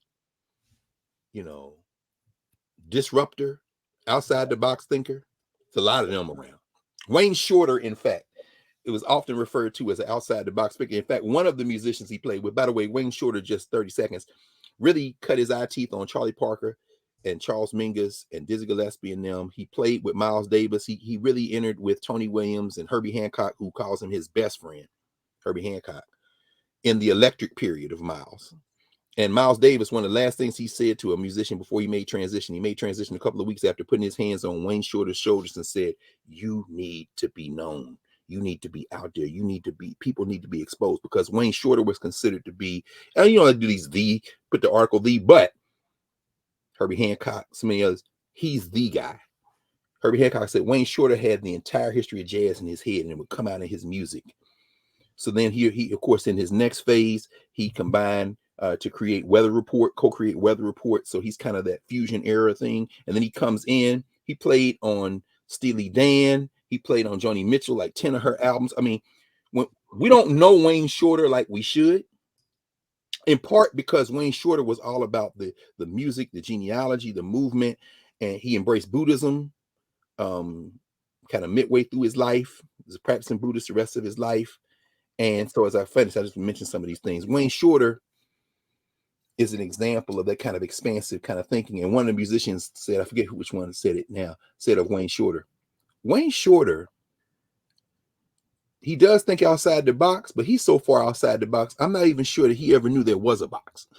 You know what I'm saying? So Wayne Shorter is just, you know what I'm saying? Paul Vallis is an outside the box thinker, a disruptor.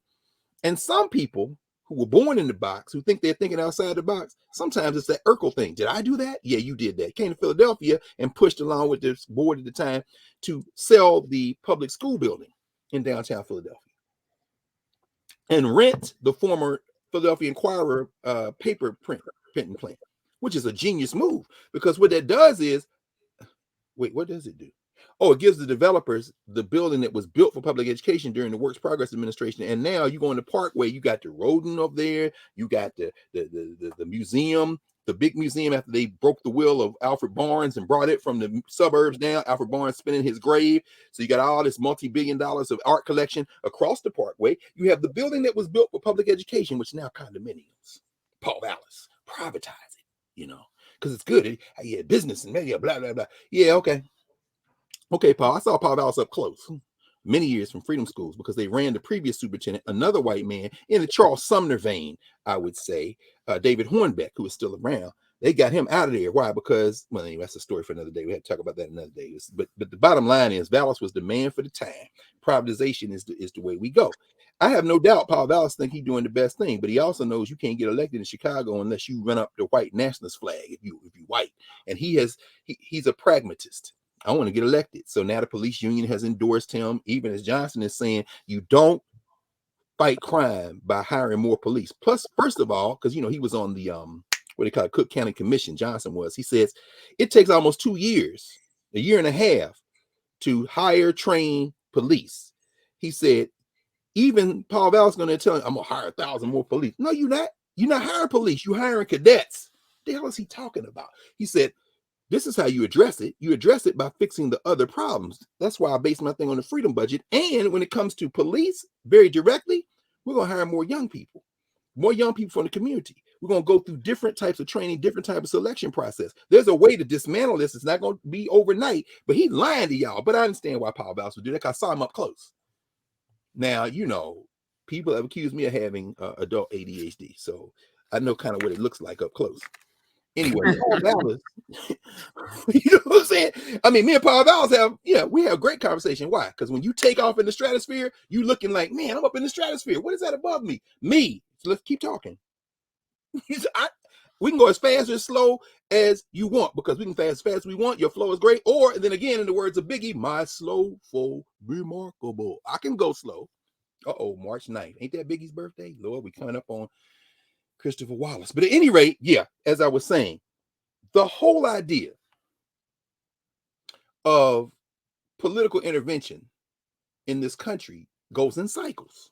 And here we'll kind of bring it together and close it out. Political intervention, while we're engaged in electoral politics, while we're engaged in trying to change things in terms of the political system, the economic system, do we invest? Do we create our own banks? Well, the Freedmen's Bank would have worked, probably, maybe, Douglas say. We have to remind ourselves that human beings are the ones who make change. And sometimes the spaces we create, like this space, which adds to those spaces over the years, this isn't a space for attracting very highly trained people and small, tight, closely argued and reasoned and debated, exclusive, inbred dialogue masquerading as freeing us. No, that's what academic conferences do. Everybody talks about the stuff. It's a panel of 4 people. There are 8 people in the room. It's intense debate. People feel good about themselves and then go off to dinner on the budget, the university budget, or the grant they got. Well, how did that free us? I don't know, but it freed me. I feel really great. Yeah, I'm going to get this paper published. And then how's it going to free people? Well, the 15 people are going to read it, going to really feel good too. Okay. But this ain't that. This is all of us bringing our talents, our gifts, as you say, Prof, our bricks into the space. And having done that, we're in a space that allows us to think about what we can do. And then we go out in the world. In one way, we can come together and do projects like Monday night when we were talking every Monday, every day in Nubia, these conversations about what we can do and come together and do things. And then in the much wider sense, whether we participate in anything directly related to Nubia or not, we know how we can think about intervening in the day-to-day of our lives. Monday, I was in there reading the paper. The brother is sitting there. He hears, as do I hear the manager say, you can't sleep here. And I'm thinking, man, this is the intersection of poverty. This is what Brandon Johnson ultimately is talking about. And anybody who gets into politics for the right reasons and who stays in politics for the right reasons, who doesn't go beholding to the funders, who doesn't go beholding, but tries to stay true to that message. So I'm sitting there like, let me just lean back and listen. So the brother says, who's sitting there, said, I wasn't asleep. I had my head down. And I had seen him with his head down, but I seen him with his head up too. Who knows where this man slept the night before? He had a bike, one of them little fold-up bikes. It wasn't a cheap bike. I'm saying, where did he get it? But of course, he had a bag that looked like maybe that's everything he has in his life. Or maybe not, but it's right there. Had on a coat. It wasn't that cold. I'm saying, is he wearing stuff because he, I don't know. He's a text. We're all a text. Because I'm dressed closer to him than I am to somebody with a tie around their neck going to, Howard's Charter Day. So I don't, I never judge what people have on. Never. It's quiet now. Go back to reading. And here they come. You know who's coming, Prof. Who comes about 10 minutes later? The po-po. As the manager hides in the back. Here come the 4 white boys. the police. 4 of them. Oh, of course. And probably another 4 or 5 or 6 or 7 or 8 million somewhere circling, waiting for the call. Here they come with the verbal equivalent of, sir, can we see some ID? You know, that thing is up in the upper register of your mouth. You know, Dr. Amon's mother is a dialect coach and a dramatist. She's a faculty member at Howard. So she teaches dialect. You know, she tells Dr. Senyata's mama? Dr. Amon. Yeah, good people. You know, ask her about it when you talk to her tomorrow. Oh my gosh, we are so amazing. Good people, no question. My mother's brilliant, a dramatist, culture worker, and more specifically, like they just did a production, in fact, where, you know, she's one of the dialect because she helps them. What's the accent, where you from, you know, what region of the country, which language, that kind of thing. So you see the apple don't fall no far from the tree. So, but it's in the see some ID. See some ID. Brother's like, what you want? He's loud. Okay, this is a man who's used to probably maybe being roused. I'm thinking. I'm sitting maybe half a foot. I'm in this booth. He's in the booth behind me. So he's sitting, we're back to back. I'm sitting looking this way. He's sitting looking this way. Here come the damn police. I lean back. Now I'm listening. And of course, you know what happens when the police show up. Everybody in there. Now it's theater.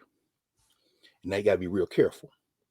Because black people have to know the social structure. White people don't. These white boys are oblivious. I mean, they know their surrounding, but black people in there, we know this could go any kind of way. Should I put up my phone? Should I tape? No, not yet. Let me wait. Plus, I'm counting on the fact that there'll be somebody else in here that will put out their phone as far away from ground zero. I'm at ground zero with this brother. And I'm telling you what I'm not going to do. I'm not going to leave him. Governance. Who are we to each other? All-time enemies. Come on, Vincent Harding. So anyway, these police... Sister ID. But I ain't doing nothing. I bought something. And he did. He's a paying customer. The manager, a tower, really a tower of strength and good character, hiding in the back. Sick police on this brother. More on him in a moment. So I'm listening. They ask him again, sir, we need to see some ID. The brother says, he came over here slamming on the table. Sir, you were called here because, you know, you clearly are sitting here, but, you know, people are not comfortable. He said, the guy came over here and pounded on the table. So before this first little cop repeats what he said, I said, excuse me, officer. He did come over here pounding on the table. Sounded like y'all. I'm going to enter this very carefully. Because now we got to negotiate. We're negotiating with the social structure. Yeah, he sounded like y'all. Now they're looking at me. I said, now you've expanded your field. Can you get the cuffs on me? Do you need to ask me for some ID? And I said to the brother, I said, bruh, just lower your voice, man. Remember, our job at this point is to survive the encounter. Yeah, I'm letting you know, because I know you want your little sensitivity training or whatever it is, but I'm letting you know this man not alone, and we're not going to be victims in here. And I'm letting the people in the room know. Somebody pull out their phone. Let's go get the videotape. Yeah, just lower your voice, bro. No, because I said, look, man, we know that, but that ain't about this right now. We'll deal with him in a minute. Okay? Now I'm talking to the manager who sick the police. By the way, the manager was black. Anyway, so yeah, you sick the police. You put these police on us? That could be you. Anyway, I'll get this short. So now your brother starts kind of breathing. Because the other thing I did is by disrupting that, you're not going to escalate it. Y'all come in here with your manhood in your vest, which you like you in Chicago PD, and you got, you know, see some ID. I see your ID all over your body. I'm not judging. I'm assessing what you got on and how you came up in here striding like this bonanza or some shit. All-time enemies. Come on, Vincent Harding. Anyway, the point is, at this point, I come out the booth and walk around because now I'm going to look for him. Where the guy? So I walk around and I come back around behind the police because now I'm looking for the manager. Why you sick the police on this brother? But I'm not leaving him. And what do I hear, Professor Hunter? Oh, no. Look around. This big brother stands up, approaches me. Dr. Carr. I said, yeah. I know you. I'm a Nubian. Professor Hunter, I'm going to tell you the importance of this. Come on. I'm a Nubian. I work for D.C. Works for the city government. He said, what the hell's going on? I said, I don't know, man. This is some bullshit. I see the boy. I said, I see you.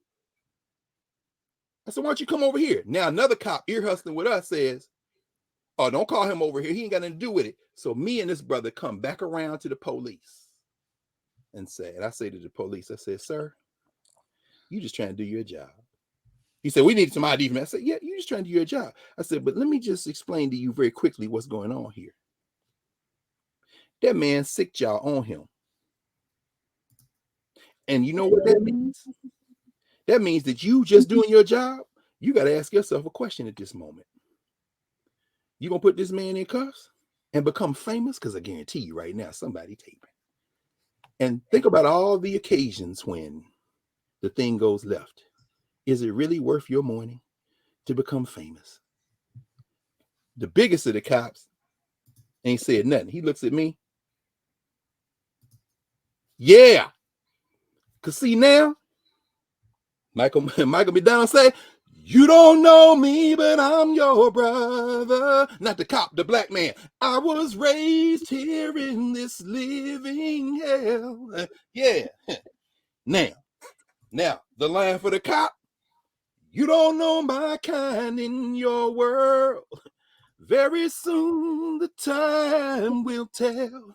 Now, and you, oh, Paul Vallis, you damn politicians, telling me the things you're gonna do for me. You think I ain't paying attention? I ain't blind, but I don't like what I think I see. Taking it to the street. We in the street right now. The social structure. The Nubian brother. I know you, brother. Me and my daughter watch y'all every Saturday. He in here right now. Shout out to y'all. We watching. He might be in the chat. If you in the chat, let people know. I ain't trying to put all your business in the street. That's the reason I ain't. But so we sitting there. We standing there. Now we negotiating. Now this brother, he the biggest dude in the whole thing. He puts his hand on the cop's shoulder. See, let me tell y'all about black men and women, but brothers. Bruh, you know, when you put your hand on a cop chest, now we all about to be kung fu fighting. This is about to be something else. You know what I'm saying?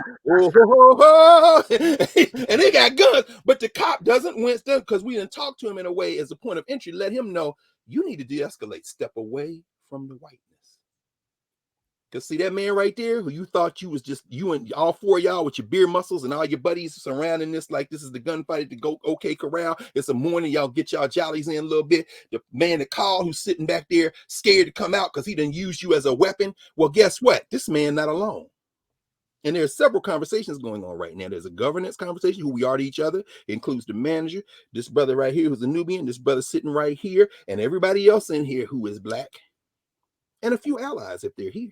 And then there's a social structure conversation. That's the one we talking about now, because our objective is to make sure this man is not harmed. The cop that's been doing most of the talking, he says, well, you should see some ID.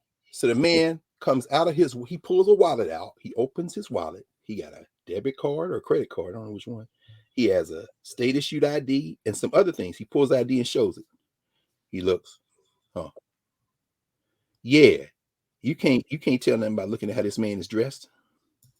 This man he said, then the cop says, well, you know, we have to, we just try to do our job. No problem. Do what you got to do. But I know that had nobody say anything, that man probably would have been arrested. So to end the story, the brother sitting there, he said, man, they called police on me. I said, I know, brother. Just we standing, me and the other brother. It's all right. Just relax. He said, well, and it was an African. He don't mean African the way we mean African, the way I say it mean it. He meant a continental African.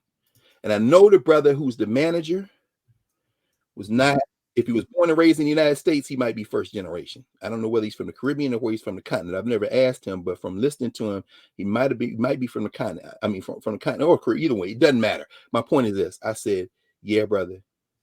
But to them, if he was sitting here and the brother finished the sentence, he said, yeah, it would have been him. I said, that's right. Ain't no distinction made. Ain't no distinction made. It's Tribe Called Quest. Q-Tip said, "Black is black." In other words, you called the police on somebody that could have been you.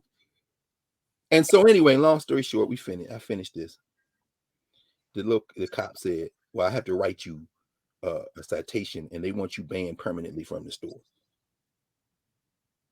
Man sitting there. So I said, "You got to ban him from the store?" He said, "That's what they want." I said, "No problem. Then I guess they banned me too. I won't be spending no more money up in here in no time soon." Meanwhile, I look around to see, I suspect there are a couple of cameras being filmed for this. Now, I could have called and complained to this particular Panera and named this man, and now he in a world of trouble. Now, do I want to do that to another black man, to another person who's probably got a family, maybe, who whatever? I don't want to do that. But the fact of the matter is, you used waste as a weapon against this other black person. And this man could have got arrested or worse, because I know the four of them just ain't sitting in there. If he kept being loud, it would have been circled around there. So they give him a little funky ass piece of paper, and they say to him, one of the cops, now he's trying to, manage himself a little bit. He says, "Well, there's free breakfast around the corner," and the brother gets a little loud again. He says, "Oh, no free breakfast. I don't need no charity." And I said, "Officer, the man showed you his ID. Didn't you see the card in his wallet?" I said, "I wouldn't make any assumptions how much money he got." I said, "You're a public servant. He might have more money than you." What was the citation for? To put paper on him. Yeah, but don't you have to have a legally, don't you have to have a reason to give, like, falling asleep in a Panera's is not illegal, is it? Well, I doubt it, but given the city ordinances, maybe, and whether it be Montgomery County or DC, because you saw Joe Biden said he's gonna veto the changes in the DC criminal code this week and set off a lot of things. But what people need to understand is that Joe Biden said he wants to veto the codes. Guess who also says she doesn't support it? Muriel Bowser. See, when you're the black mayor of DC, when you are at the behest of developers, then you have to make choices. And part of things, they probably got some little funky little civil code. It's like having a air freshener in your car, which is illegal. So but most people don't know that having an air freshener hanging over your rearview mirror is illegal, that they can pull you over and give you a ticket for that. Most people don't know that. Exactly. Okay. And if you're sitting there, he may not have violated any ordinance, but the fact of the matter, it won't be about that. It'll be about the fact that whenever odd day, time, someplace he can't get to, or hard to get to, or he got to show up for something else and doesn't appear, now they put a warrant. I mean, you know what I'm saying? It's about getting paper on him, as we know, right? And so the cops leave. But by then, another brother has come over to join us. And I will name this brother because when you see me, you see him as well. This is Dr. Jawara Hunter, many years on the faculty of Howard University. Every time I see Baba Jawara, his wife Aziza, who is a major artist from Philly, they're part of the African Center Network, African Center schools and programs, just incredible culture keepers. Their daughter is how I met them many years ago when I first came to Howard. Well, almost. I've been there 23 years now, so maybe about 20 years ago. Their daughter Noah, who also works in the area, is one of my former students and a friend there. One time son-in-law, Yofi Zinyo, my friend, also an educator, one of my former students. His father was one of Kwame Nkrumah's architects in Ghana. Kwame Nkrumah, Ghana's birthday coming up. Yes. Anyway, ancestors he's an ancestor now. Victor Zinyo, very powerful. Anyway, so Baba Jawara, I see him like maybe halfway through the story. I should have added he came over, so he's there too. The three of us black men got these cops surrounded, and so he's standing there. So I just came over to make sure. Yeah, but what you doing? You reading? So we talked for an hour after that, and then when I got up, I went. We got ready to leave. I got up and went over and said, "Well, I guess I won't be seeing y'all for a while. Since that brother's banned, I guess I'm banned too." And the black dude still hadn't come out from the back. Man, you should say it with your chest. The cop gonna tell me, "Don't bring him over here. He using you as a weapon. You about to be famous. You ready for your close up in the long running show called All Time Enemies?" Yeah, you're next.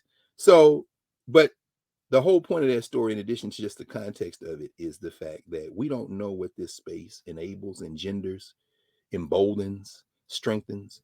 And community always is the way that you can intervene in ways large and small. It isn't just about winning mayoral elections winning elections at the country level. You know, the Nigerian elections finally settled, as we talked about Monday night, or unsettled as such. Peter Obi didn't win. Tinubu won. Abubakar, you know, is comes in second, I guess. And I was in the barbershop the other day, and the Ghanaians and the Nigerians were talking about, you know, free and fair elections. Stacey Abrams was over there observing. Right. The observers then said the election was foul.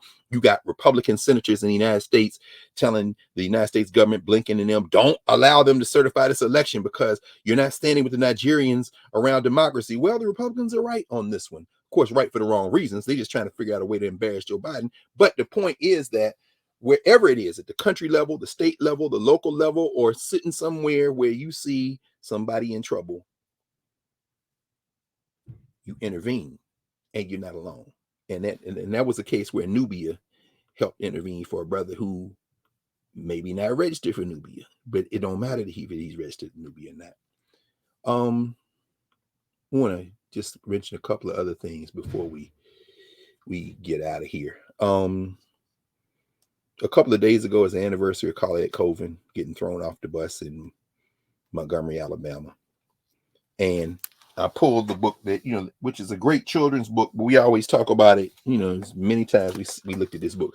Claudette Colvin, Twice Toward Justice, Philip Noose's book. I love the description from March 1955, March the 2nd. She said, watch this now. Miss Nesbitt. I want to shout out Miss Nesbitt, Geraldine Nesbitt. That's Claudette Colvin's favorite teacher. There she is, Geraldine Nesbitt. She said, Claudette Colvin, right at the end of my sophomore year in high school, the Supreme Court ruled that public schools like ours would have to be integrated, though they didn't say when. Whenever it happened, it was bound to be a big change. Segregation was so total. It wasn't just that we went to separate schools. We even walked to school on opposite sides of the highway from whites, shouting insults at each other across the street. In class, we asked each other, would you want to sit next to a white student? A lot of kids said things like, if they don't want to sit next to me on a bus, why would I want to sit next to one in the class? Governance. Who are we to each other? These are the conversations we have to have, y'all, because we have not abandoned that determination to stand in our dignity. Those brothers and sisters, 2,000 of them that surrounded Oliver Howard there on the Disto Island, in the Low Country, in the Sea Islands, and told him while they were in the back trying to negotiate a way to tell. And he said, I heard Vincent Harding said, while Howard had taken one or two Negro leaders in the back to try to tell the rest of them to calm down, somebody started a song in the chamber. And before you know it, it drowned out the conversation they were trying to have in the back. Nobody knows the trouble I've seen. They singing that, 2,000 people. Well, guess what? That sentiment, the betrayal, that led to the formation of the foundation of what now becomes the modern state of South Carolina, with generational white supremacy, finally cut off by a black judge who grew up in that segregated community in South Carolina, who said, I'm going to do something for my people. I don't condemn that judge for having the string around his neck. He might not be able to tell you why the string around his neck is either, but he remembered that suit that his daddy bought him when he was little, when he played a black lawyer in the case that broke the back of segregation in part in South Carolina, Briggs versus Elliott. Well, all-time enemies. This is what this young girl, teenager, sophomore in high school, Claudette Colvin, when polled by her teachers and their teachers about the end of their segregated school. Now, the right papers and academic crowd will say the end of segregation was very important, and it was in terms of legal segregation. But as Du Bois said, once you end legal segregation, you got the real issue, which is questions of race and color. What you going to do now? The laws have changed, but how are you going to build institutions? Claudette Colvin's classmates was like, if they don't want to sit next to me on a bus, why would I want to sit next to one in class? Claudette Colvin said, I felt differently. Blackness, the kaleidoscope of blackness. Who are we to each other? Claudette Colvin said, I wanted to go to college. I wanted to grow up and greet the world, and so did my best friends. I thought if whites came into our schools, maybe our textbooks would improve. You see the connection? It ain't this color of the skin, it's the color of the money. If you come, maybe the textbooks will come. Well, guess what? They ain't come to your school. You went to their school. I did indeed. Thank you, Professor Hunter. Episode 40. So when you go to number 40 in class, that's 112, 13, 14, 15 episodes ago. You'll see us talking about Claudette Colvin. So let me just clean this up. Go to number 40. and you'll see. And she talks about when she would babysit white children, she would see the books in their libraries at their homes, and they would see these. She said, I want these books too. I want these books. She said, our school's entire set of encyclopedias only had 2 articles about blacks. Booker T. Washington, George Washington Carver, goes on. Anyway, Ms. Nesbitt made us see that we had a history too. I'm going to end this in about 2 minutes. She said, I had Ms. Nesbitt in both 10th and 11th grades. And during these years, I grew in confidence. She said, Ms. Nesbitt, there's no such thing as good hair. Hair is just hair. Everyone's born with the hair they have, and you just do the best you can with it. Another teacher, Ms. Josie Lawrence, who was her history teacher, she said she was the blackest teacher in the whole school, but she had the same attitude. Ms. Lawrence said, quote, I'm a real African. I'm a pure-blooded African, end quote. She said she was proud of it. She taught us all the different nations of Africa and the periods of African history. It all made sense to me. I wasn't ashamed of my thick lips and broad nose and coarse hair. I had always thought God made our features so that we would be comfortable in the hot African sun. Now, all right, y'all, AP class, all this stuff they're talking about, we got to change the curriculum. You need to go back and look at what those black teachers were doing in those black schools and what they do every day. Not just black teachers, but certainly black teachers during this period, because the schools are more segregated now than they were even then. Because we still haven't answered Du Bois's question, but that's part of the work we're doing here. She says, little by little, I began to form a mission for myself. I was going to be like Harriet Tubman and go north to liberate my people. Goes on. She says, in 1955, now we're coming to March the 2nd, my junior year, Ms. Nesbitt and Ms. Lawrence team taught Negro History Week. Team taught it. We really got into it. We spent the whole February talking about it, right? She said, when my moment came, I was ready. March the 2nd, 1955, she got into that window seat on the left side of the Highland Gardens bus at Dexter Avenue and Bainbridge Street. Yeah, Dexter Avenue, as in the church Martin Luther King preached at. The bus went east on Dexter Avenue. This white lady came up, standing in the aisle, wanted her to get up. Claudette Colvin says the motorman looked up in his mirror and said, I need those seats. I might have considered getting up if the woman had been elderly, but she wasn't. She looked about 40. The other 3 girls in my row got up and moved back, but I didn't. I just couldn't. Finally, I'll end with this. Claudette Colvin said, rebellion was on my mind that day. All during February, we had been talking about people who had taken stands. We had been studying the Constitution in Miss Nesbitt's class. I knew I had rights. I had paid my fare, the same as white passengers. Goes on, goes on. The motorman yelled again louder. Why are you still sitting there? I didn't get up, but I didn't answer him. It got real quiet on the bus. A white rider yelled from the front. You got to get up. All-time enemies, Panera. A girl named Margaret Johnson answered from the back. She ain't got to do nothing but stay black and die. The white woman kept standing over my seat. The driver shouted, give me that seat. Then get up, gal. I stayed in my seat. I didn't say a word. The rest of it, y'all can go to number 40. But that was March 2nd, 1955. And I wanted to mention it because, you know, we're living in a moment when the momentum of memory serves us. March 2nd, 1955. 100 years, 2 years later, March 1957, the Montgomery bus boycott has been had. Rosa Parks becomes the face of it. Martin King is launched into that. And in March 1957, this week coming up, 1957, 100 years after March 1857 in the United States with Dred Scott, Martin and Coretta King are standing in Ghana with Kwame Nkrumah, who went to school at Lincoln University, HBCU, historically black college and university, not predominantly because it was segregated as well, Lincoln of Pennsylvania. Kwame Nkrumah, Nnamdi Azikiwe, the first prime ministers of Ghana and Nigeria, respectively. Nigeria 1960, Ghana 1957. The Kings are there at the inauguration of Kwame Nkrumah as the first elected leader of Ghana.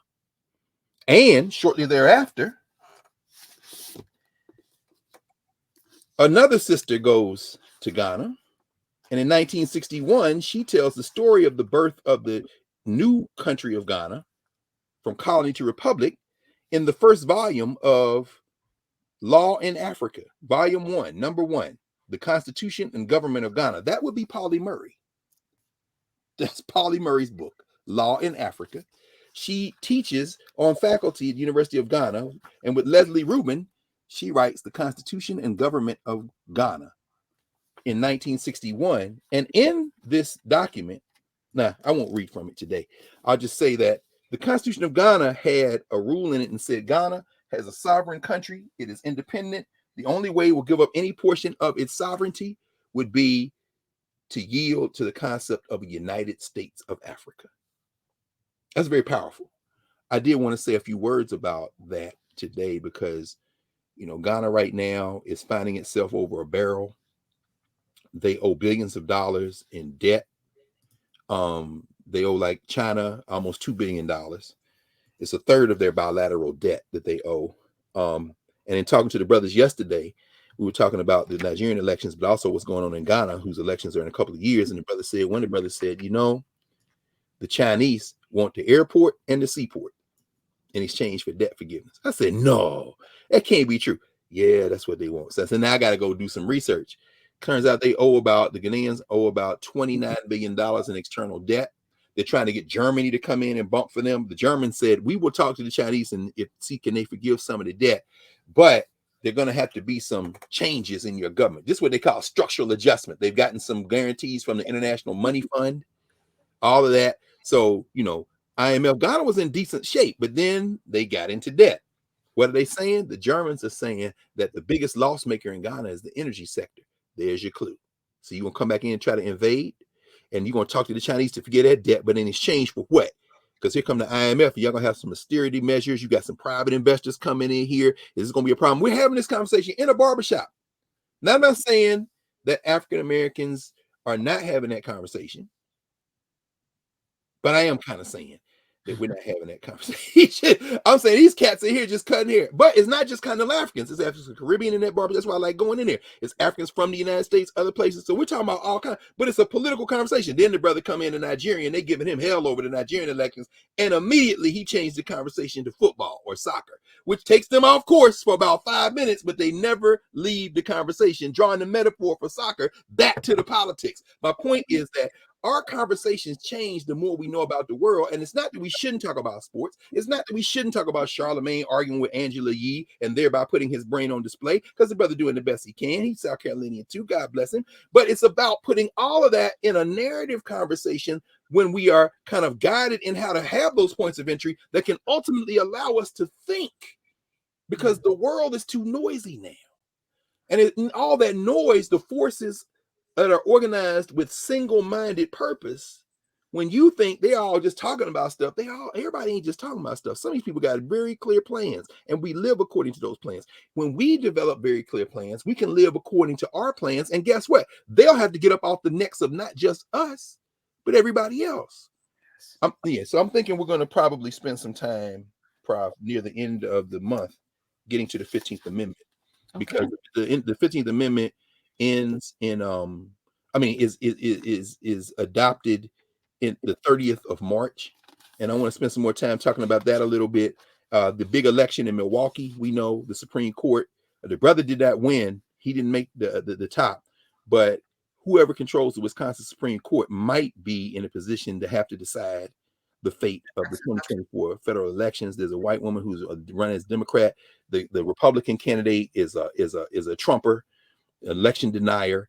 That will decide the swing of the court. And I want to mention just one other thing. The American Negro Academy was founded in 1897 this week. And this is actually a great volume. I'll just do this very quickly. Let me just you do this so I can show you the book if I can find it. I pulled it because here we go. This is Alfred Moss's book, The American Negro Academy, Voice of the Talented 10th, Alfred Moss. I bring it up because Paul Dunbar was a member of the American Negro Academy. In fact, he was the one that suggested that they change the proposed name. Alexander Crummell wanted to call it the African Academy because his generation of Africans, he was born in 1820s. I think it was 1820s. Anyway, he was an old man. He made transition shortly thereafter. But it was founded here in DC, and they called everything African Methodist Episcopal Church, the African Lodge, which they renamed in honor of Prince Hall, the Masons. But they thought that it was very important that you have Africa at the center of it. Well, Dunbar and them from a subsequent generation, for them, Negro served a purpose like that. So in 1897, Dunbar suggests, let's change it to American Negro Academy, and they agree. This is W.B. Du Bois, Alexander Crummell, these are the people who gave speeches. Du Bois's Conservation of Races was the second paper produced. The last paper in this volume, however, is a paper on the 15th Amendment by John Wesley Cromwell, friends with Carter Woodson. It was published in D.C. in 1924, The Challenge of the Disfranchised, a plea for enforcement of the 15th Amendment. And what Cromwell says, he says, the Negro as a political element henceforth was to be a negligible factor in the party councils. He's talking about what happened after Reconstruction. But for the stern and invisible phalanx, which was inspired by the military leadership that it won in politics on the battlefield, the control of the nation of the party antagonistic to the 15th and other war amendments might have passed to them at that time instead of 40 years afterward. The story of this revolution remains to be told. Why do I say that? In 1924, Cromwell is warning us to be vigilant. And here we are with the all-time enemies in Mississippi attempting to reinstate the sequel to slavery, Jim and Jane Crow, in the city of Jackson. You will fail, because we're very clear when we had the momentum of memory who all-time enemies are. The people in Mississippi and Texas and Florida and Pennsylvania and Maine and California and anywhere else who want to stand against our common humanity, we're not coming for you physically. No, we're gonna de-escalate. We're gonna make you step away from the whiteness. And in doing that, we will reinforce the fact that the society we want to live in is the one we have to make. There is no sheltered rear. I'll start with that. Amen. This morning. Amen. Ashe. A couple things. Biggie died, was murdered on March 9th. Murdered on March 9th.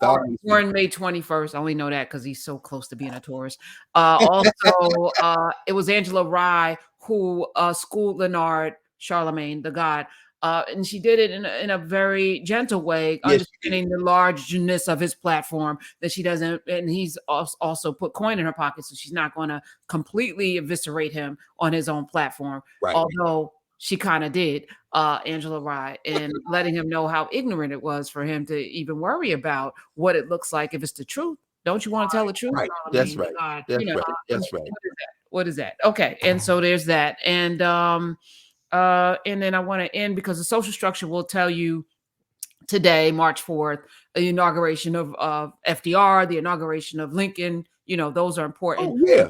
You laid out, how we should be centering the conversation. And so I just want to, leave us with this flag of Ghana, which you've explained before, how it came about. And as things happen in the developing Africa, we should be mindful because it will impact us, because that is the future. It was the past, it's the present, it is everything. It is the beginning, the alpha, and it will be the omega. And we need to step into the knowledge of self through this continent, through this landmass that we all, every single living human being came from. So there's no race. No. It's just that. No. So.